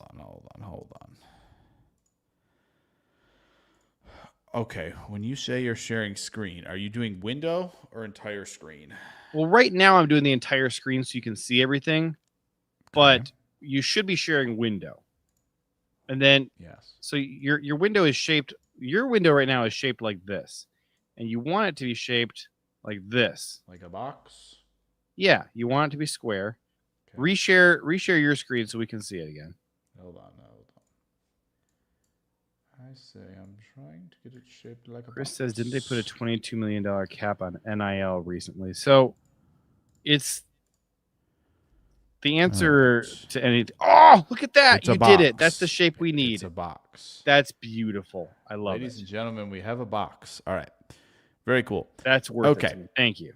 Now, why are there so many QBs on the board? All right. Let me see here. Jeremiah Love goes 5th. That's tough. Would have picked him. Why did Okay, so I Caleb hate- Downs I hate goes when 1 people- overall. That's It's nonsense. not going to happen. I like And Caleb neither is Downs, but this. He's not number 1 He's not overall. going to the Browns. All right. He's not going to the Browns, and he's probably not going number 2 behind Caleb Downs. I don't even need it. I don't even need to. Is Can he we here? restart this one so we have a... No. Oh, he went 16th. These rats in Miami. They don't Tough pick scene. offensive line. You want me to Tough scene. restart? I'll restart. Drew says JJ's been trying to get Jake to do this for like 2 years. All right. I don't know if we were letting Jake share his screen 2 years ago, but That's true. You would I've been never trying to do get him to this. resize it ever since we started letting him share his screen. Ooh, Malik Muhammad to the Texans at 20. That's interesting. Dang, we had Malik Muhammad available to us last time. All right. Carson Beck. I'm not letting you take Carson Beck. All right. My thoughts. AJ Harris, Josh Moulton. See, we're far enough out that there's at least half the names on here I don't know. So this is always fun for me. You know, this is nonsense. Can Miami stop doing this? They're never going to do this. They're a bunch of liars. AJ Harris intrigues me at corner. Okay. Do you think that Jake Slaughter, being a Florida player, would resent going now to play for a team called Miami? Maybe. Very possible. Xavier Scott. Let me ask you this question, Jake. If We do you have got some drafted in the options. NFL, About DT. are there any Yes. teams that you would be sad to be drafted by? Yes. And who are they?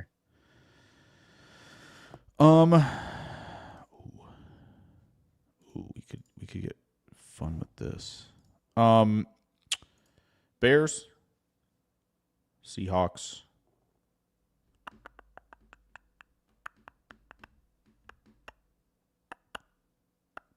Browns. Well, the factory of sadness. There you go. Yeah. Sorry, I was trying to think of like teams who have been like decent. I don't think I would want to go to either New York team, to be honest. All right. I'm going to make a pick here so we can get I'd rather this go to the moving. Jets or the Giants than the Jets. I'll say Yes, that. for sure. Yes. But I'd rather not go to either. All right. I'm going to take AJ Harris, says corner out Bengals? of Penn State Chris to says start Saints. with for us. Let's start there. We're going to go AJ Harris. Just let me cook. Let me cook. Let me cook. Ooh, Mateo Uyunglele just went. Do you think Mateo's gonna be a top 60 pick? Yes. If he has a good year, yes. If that, I mean, he's barely 20. Okay. I was devastated when he went to Oregon. Yes. I really liked him. I thought I'm the picking- team was getting him. Yeah, I'm picking Dante Corleone here in the second. Not dude, even he's concerned going to about it. he's going to go to the Giants. No. That's going to happen. No. Dante well, it Corleone doesn't is want going me to the to- Giants. I will say it doesn't want me to do this, which I think is fun.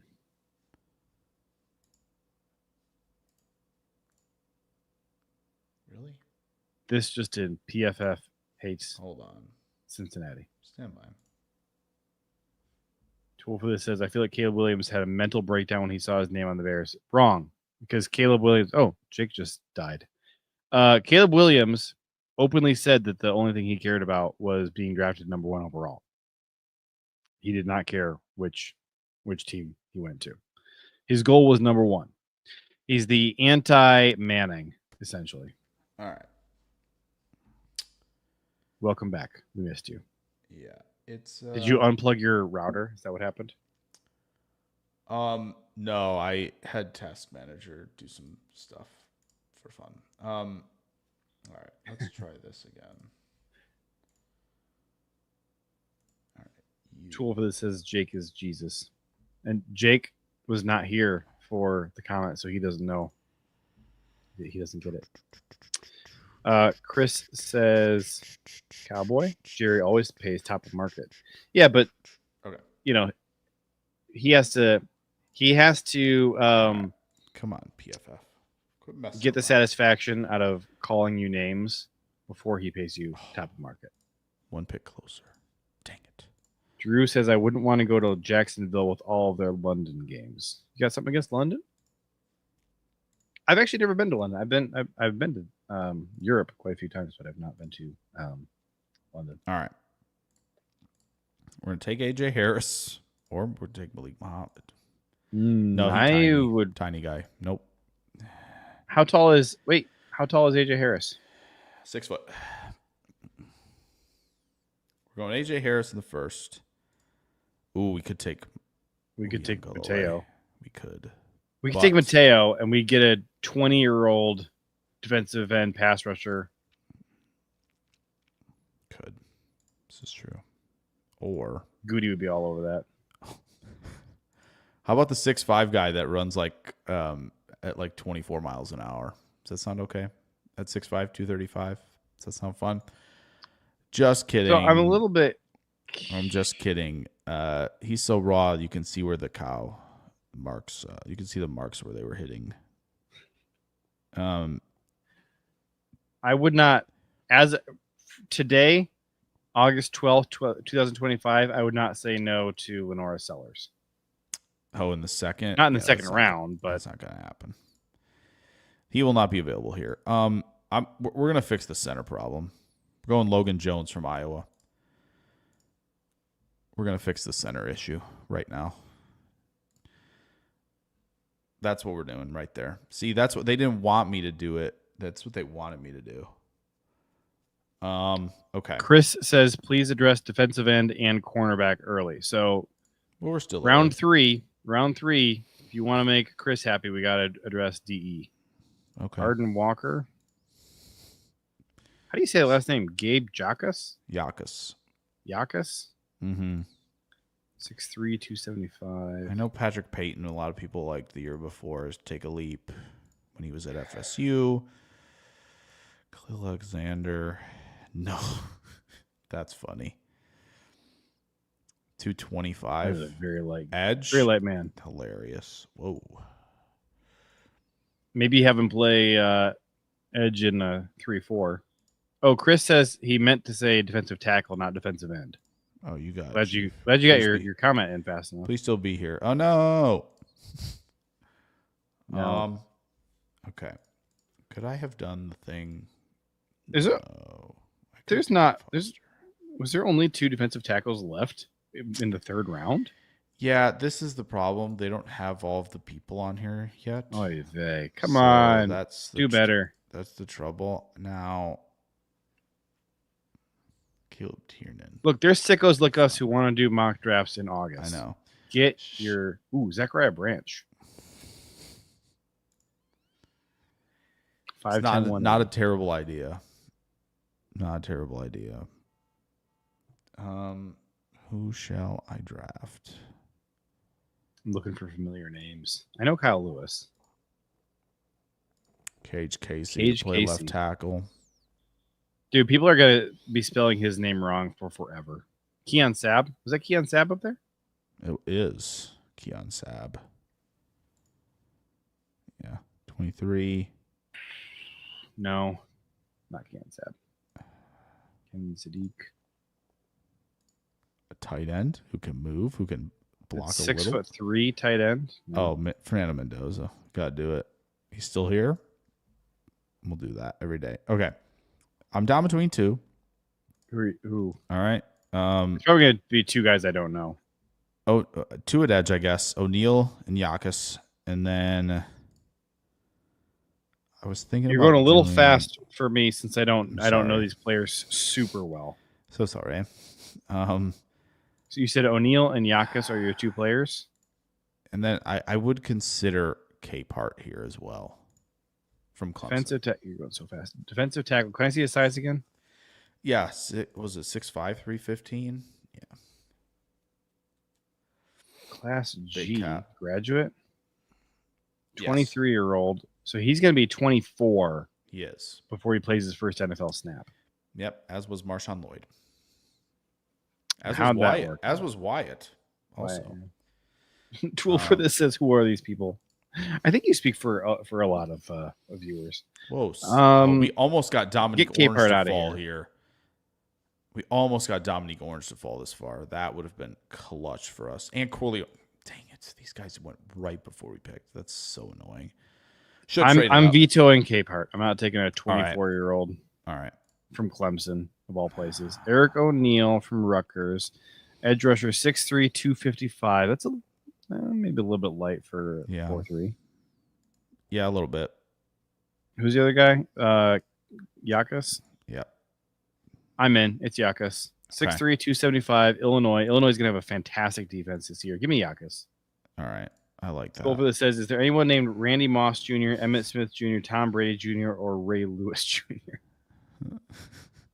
Drew says the part of the fun of this is learning names so you know who to watch. That is absolutely true. Yes. Jennings Dunker. If you're going to watch Logan Jones, because we picked Logan Jones, might as well watch the Iowa line with Jennings Dunker. You're going so fast with these guys. You know these players, and I don't even know some of these players. So sorry. Katron Allen at 71. I think he's going to be a little old, but I think he's going to be a good NFL running back. Again, this is a sweet spot with Corleone from Cincinnati and Dominique Orange. But yeah, let's go Yakus. Too old for this. Has a different name for him. How dare you? Will the grade be good? No. Who cares? Don't care. Oh, you only did a 3-rounder. Okay. Well, there's not enough players in the draft. There aren't even there aren't even enough to like. Dude, we're in the top 0% of Green Bay drafts. That's great, dude. Save that picture, and we don't need the whole first round, but just ours. Okay.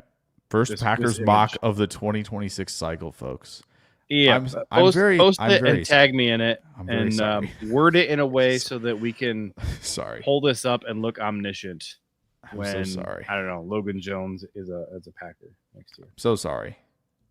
I apologize greatly. Yes, they are not household names yet, but a nice little look-see at who might end up household names for Green Bay should they go certain directions in the first. I mean, I'd be, Jermod McCoy from Tennessee is a good corner to watch if you're interested in that. From set the over/under on how many of these guys here are first rounders in reality, and I'll pick the over/under. You said it, and I'll 12.5. I'm gonna go. Oh man, you put it in such a good spot. You're welcome, buddy. As somebody who's done way too early mocks on YouTube and react to my way too early mocks on YouTube, I have the numbers. I feel like the correct answer is like 12 or 13. I guess I'll go. I know it is. I guess I'll go. Oh man, there's a lot of Clemson guys in here. I know. There's a lot. And the QB's not even here. By the way, Sellers and Mendoza. I'll take the under. Okay. Sellers and Mendoza not being in here ruins this a little bit. Where I would also lean under, but I would have Sellers and Mendoza in this first round. Save both of these images, and we'll revisit it. I can probably save this next March. Yeah, we will save it. Well, and I'm again on my channel. Going under as well. I'll be doing the way too early mock, which will probably include not all of these names and some of my own selections next Monday on my YouTube. Just so we have the way too early mock set so we can react to it during draft week on that Monday. So I see 4 Penn State guys here on screen. I'm not sure if there's anybody else up at the top that we're missing. There is not, just 4. Okay. So give me Drew Aller and Dontayvion Sutton to both fall out of the first round. Okay. I'm going to say Drew Aller is going to be a day 3 pick. Dontayvion Sutton probably second or third round. I think that's about right. I think if you were to ask me which 2 Penn State guys are going to stay here, I would pick Durant and Harris for sure. I don't know. I actually don't know anything about Zane Durant. I feel like how much did he play last year? Was he a starter for them last year? I think they would be considered a starter, even though they obviously have a lot of guys in that room. I watched 5 Penn State games last year.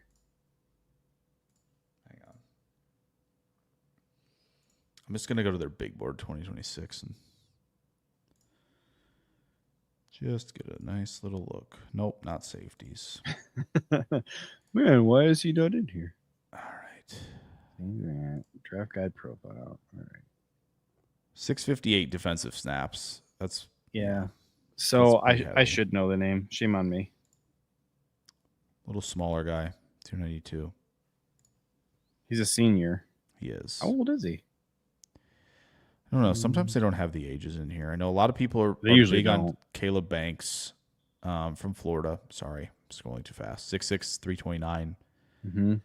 A lot of people are going to be in on Orange and Corleone. I think these are 2 names that you should be watching a lot. If you watch a lot of Big 12, have these on, watching these guys. And again, Clemson's going to be on a lot. They're going to be really good. K-Part's going to be a part of that. As far as corners go, since I know we took one, let's just get that out of the way as well. Jermod McCoy, 6'1", 193. He will definitely be in that range. Green Bay. Avion Terrell might be a little light, sitting at 180. Same with Malik Muhammad. Might be a little light. AJ Harris is 184, but I've heard talk about him being 190. Someone mocked D'Angelo Pons to Green Bay in an early mock, and he's 170. So we had to politely say that's tiny, not going to tiny. happen. Mansour Delane is definitely somebody to look out for. Virginia Tech to LSU. He's moving up that direction. So get a lot of good looks this year. Play a lot against a lot of good talent. He's going to be playing against Antonio Williams, who is kind of one of the top 5 or 6 consensus receivers. Week 1, LSU and Clemson. Going to be a good game. So Delane will get tested there. I think they play Alabama. That'll be a good one. Ryan Williams and company. Chris asked who the best corner in the draft is. I would tend to agree with this board here and say Jermod McCoy at the moment. He is coming off an ACL tear, but he had a phenomenal season last year. And that's just not the PFF grade. I'm just pointing it out. 700 snaps. So it wasn't like he tore his ACL early.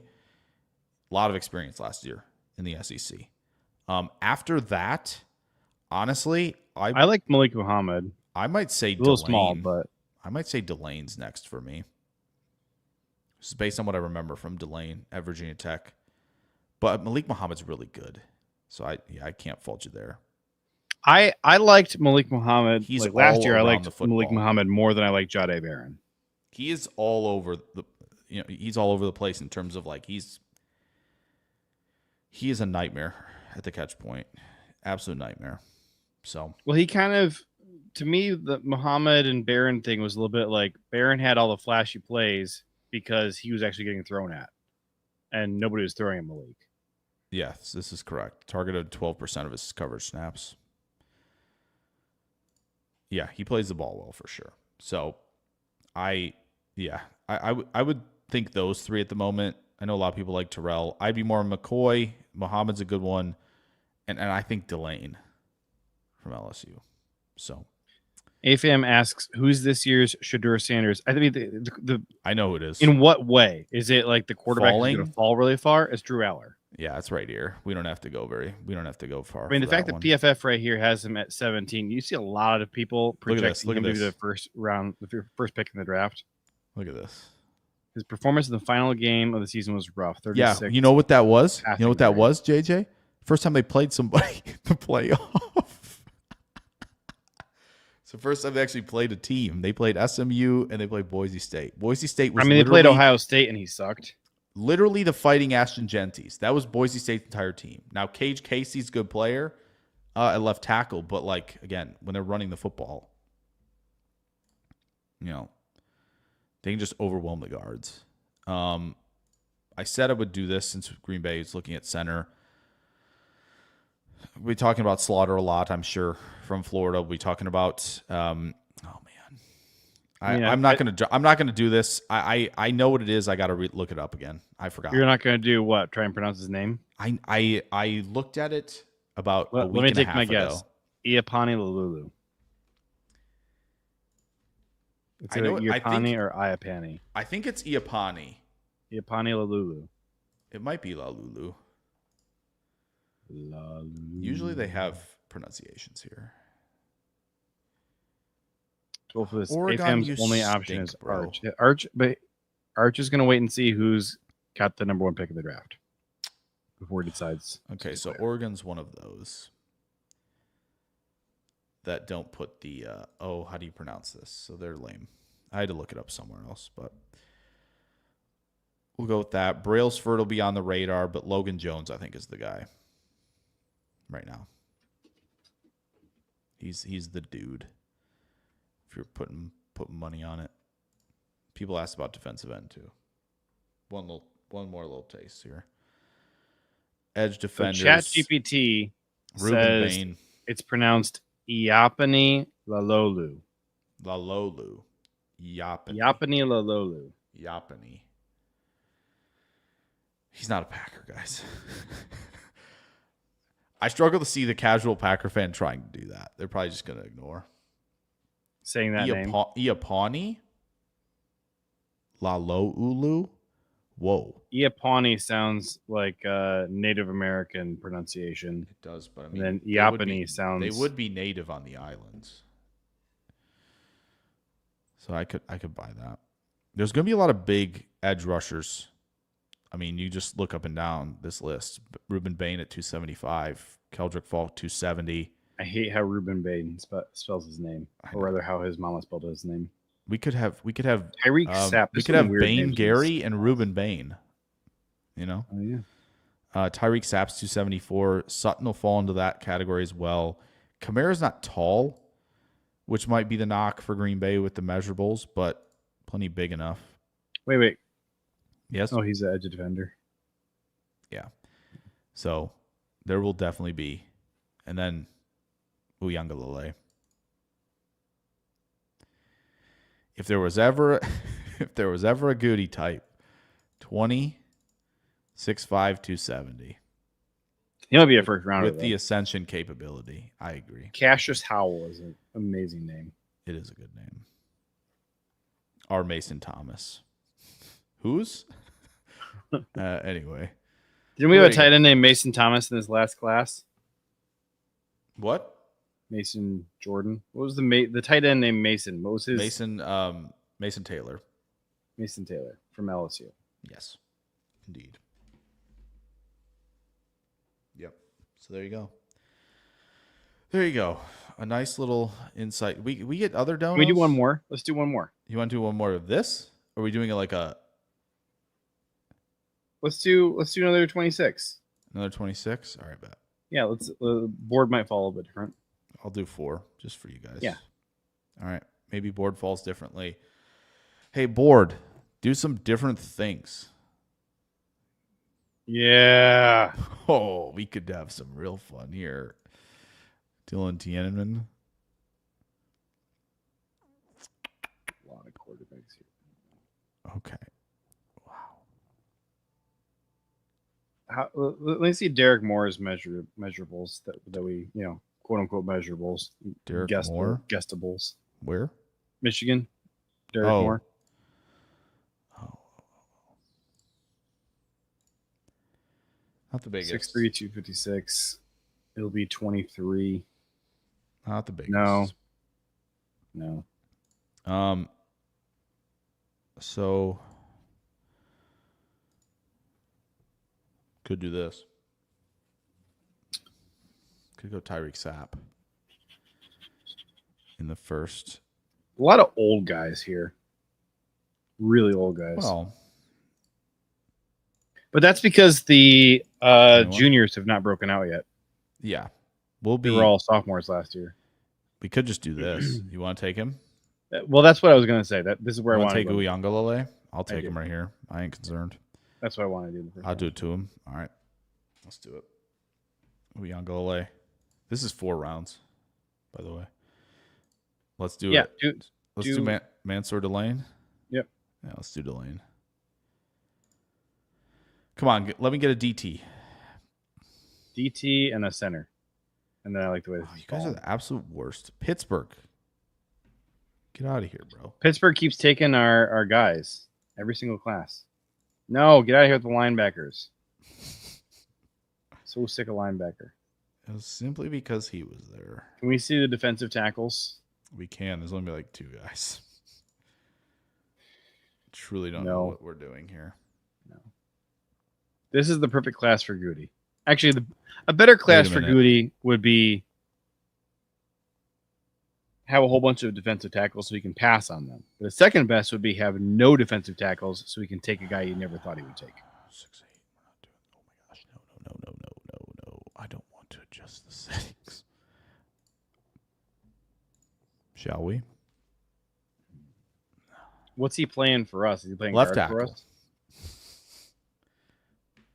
Can we get some guards on the roster, please? We have so many tackles. Can we get a guard?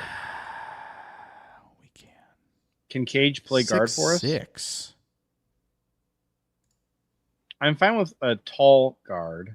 I He's just don't want a guard 6'5". with crazy long I think we can do that. arms. Well, also, hold on. He was here.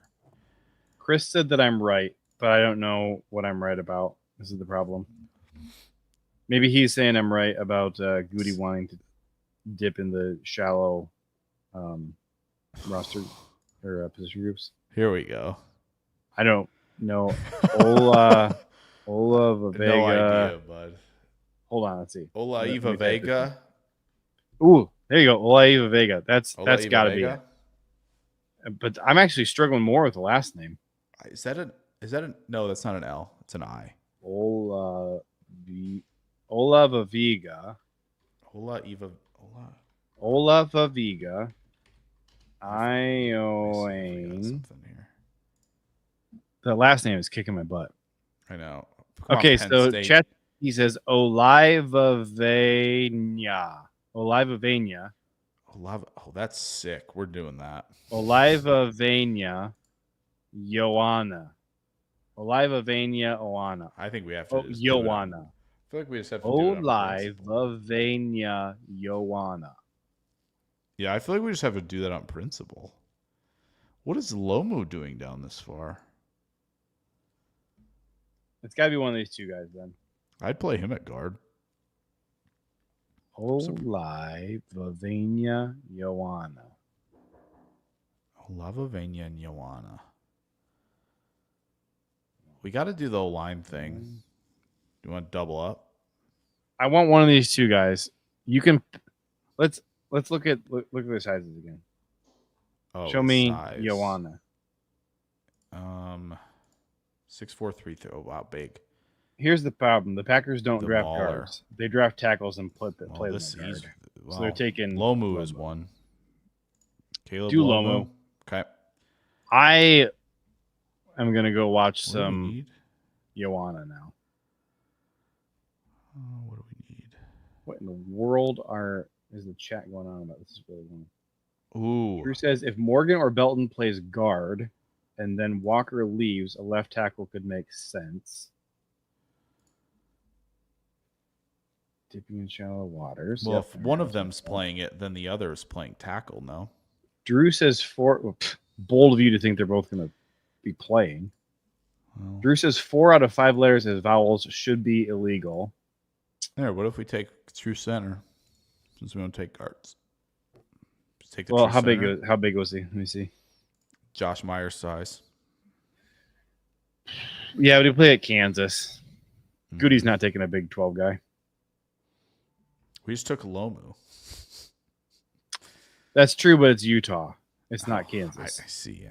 Like we on this podcast like Luke Kansas. Petitbon? I doubt Goody likes Kansas. Luke Petitbon? We could do it. Well, to he's him. there. Oh man, this is tempting. Could just do Let's it. do to it. him. Let's do it. Let's do it. What? We both want him. All Olivavenia right. Joanna. And yeah, so Too Old for This is talking about, whoa, what in the world? No, Too Old for This says Moana 2. I haven't seen it yet, but I need to. So All right. his name is Olivavenia Moana, There you go. and he is the main character in Moana 3. Boom. Let's go. And F. Moana 3 might be Moana 3 gets a F grade from PFF. I'll save this one too. Moana 3 gets a F grade. Toolfit says Hebrew doesn't even have vowels. Oh, that's why you put the Hebrew characters on screen at some point. Okay, I'm nervous pinning this because I can't read Hebrew, so I don't know what I'm pinning. Like what? I don't know what the heck. I just typed. Okay. All right. I'm trying to see what he wrote. Classic. That's funny. Too Old for This wrote, your suspicion was confirmed. Wow. All right. Sweet. That's funny. Lance Tadpole. AFM says, when did Too Old learn Hebrew? Oh my! It's the Four Loko, man. He had to do it. Yeah, nuts. this is the twist in Moana 3 is the Four Loko. Oh, that's it. That's the twist. I feel like Four Loko is making it into the title of this episode. Probably a 4 Loko round 2026 Packers mock draft. Drafting There you go. 4 Lokos and Moana 3 in a 2026 mock draft. Yes. There you go. Olivavania Joanna. Wait. You Wanna? know what's going to be fun? I wanna.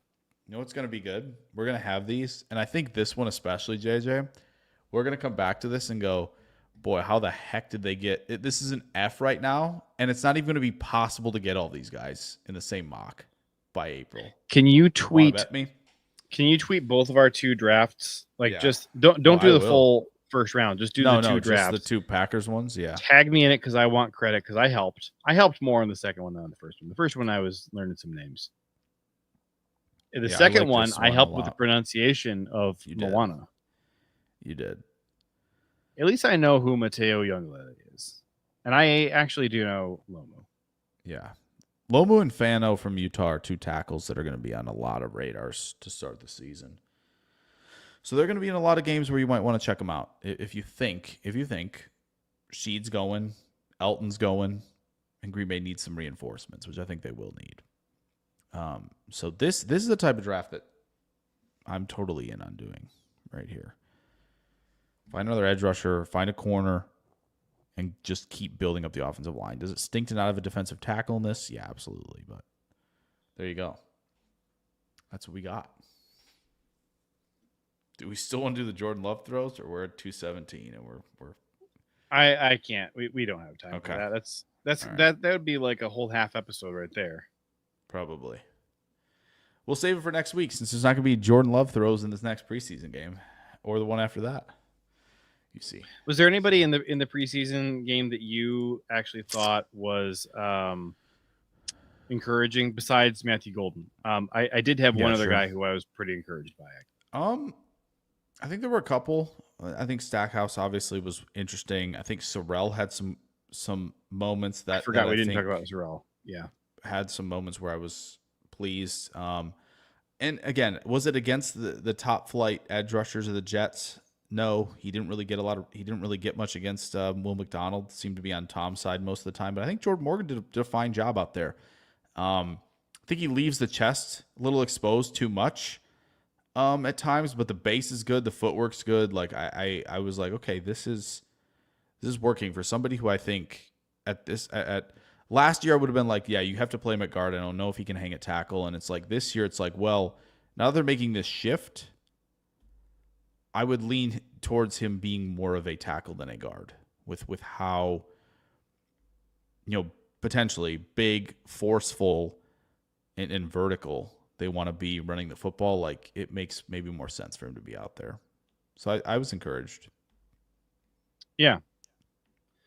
I thought Katana Oladapo out there playing single high safety did a good job. He was hanging back, not getting super involved in plays, but he, staying in the right spot, preventing big plays from happening.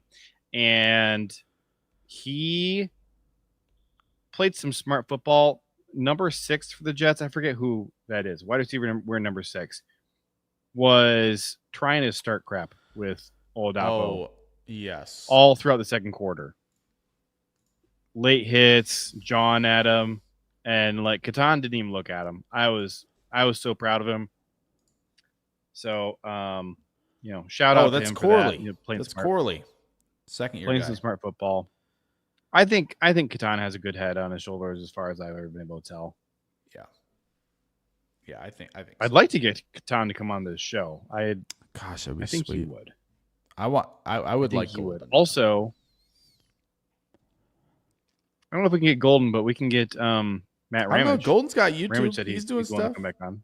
Well, that's true. We could get Ramage. Maybe Ramage could get Golden. We could, Ooh. get Golden. We that could might be the get play. Golden by the transitive property. Be great. But yes, Ramage coming out would be a lot of fun, I'm sure. Just as, especially because now we're like, we're in the end game now as far as the offseason goes, essentially, with preseason. So I think he's obviously fired up for some ball. Be perfect timing. I'm mad at ChatGPT right now because I was asking it to make a Moana 3 poster with Ed policy, and it was spent forever generating it, and then it said that it violates its content policies. So I'm mad.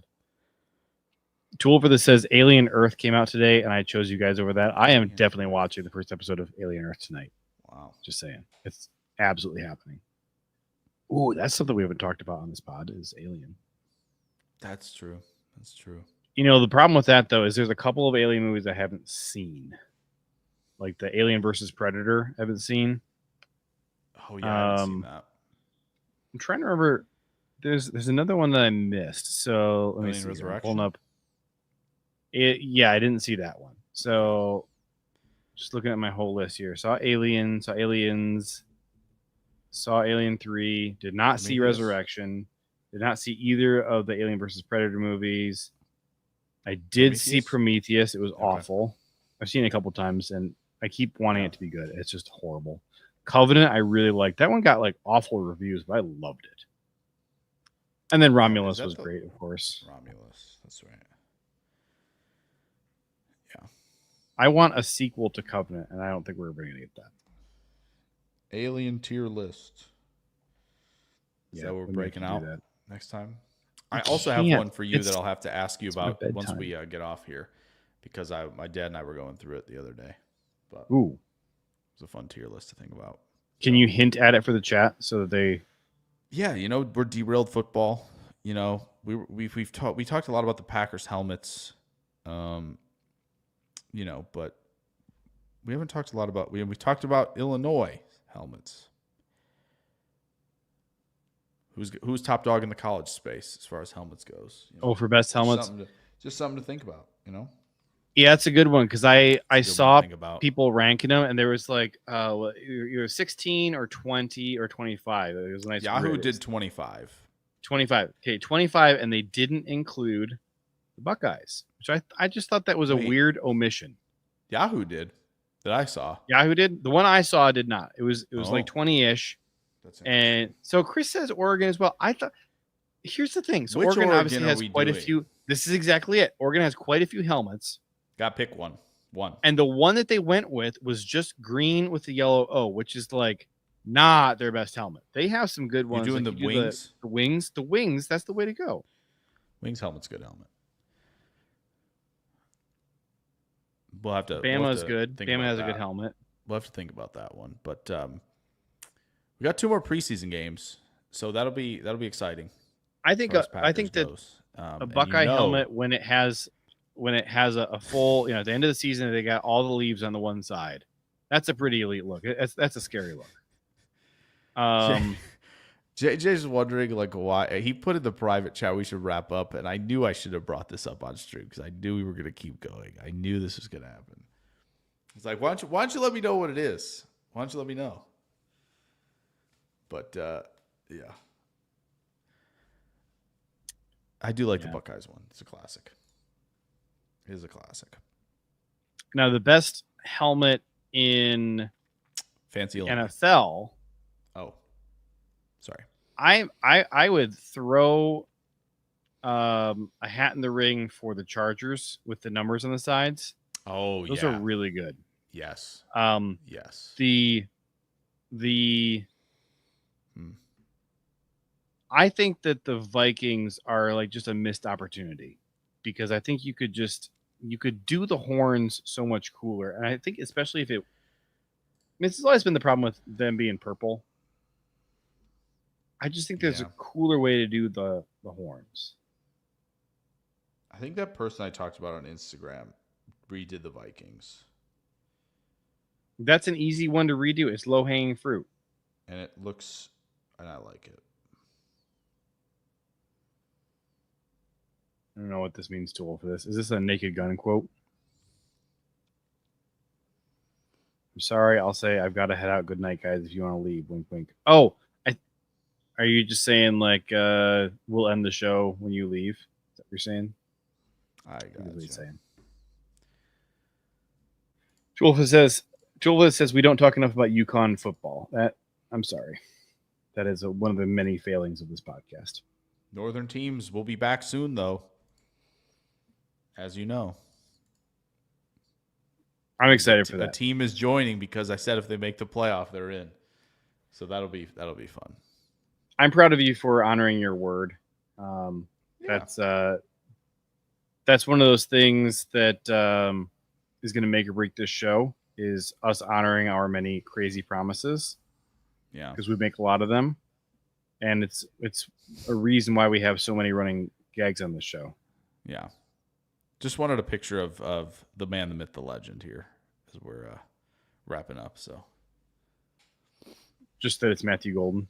yeah, That's a for big sure. rush. For sure. I do like, because all the fantasy guys are like, obviously, you know, doing their reaction stuff right now to preseason of like, all right, who's getting reps with the ones, right? Who's, you know, timeshares with the running backs, who's getting snaps, blah, blah, blah. And I just find it fun that they're continually moving Golden up and up in a lot of the rankings in fantasy. Feels like, A, you healthy? Check. Can you catch the ball? Yes. Check. Well, what else is there? Oh, You know? there's a surprise ed policy. That's what is there. That's what there is. Thank you so much for hanging out here. We are skedaddling. We could do this for another hour easy. Probably. Yeah. We usually do. But in the words of the late, great Mr. Ed Policy, thank you so much for watching. We'll see you next time. Go Pack.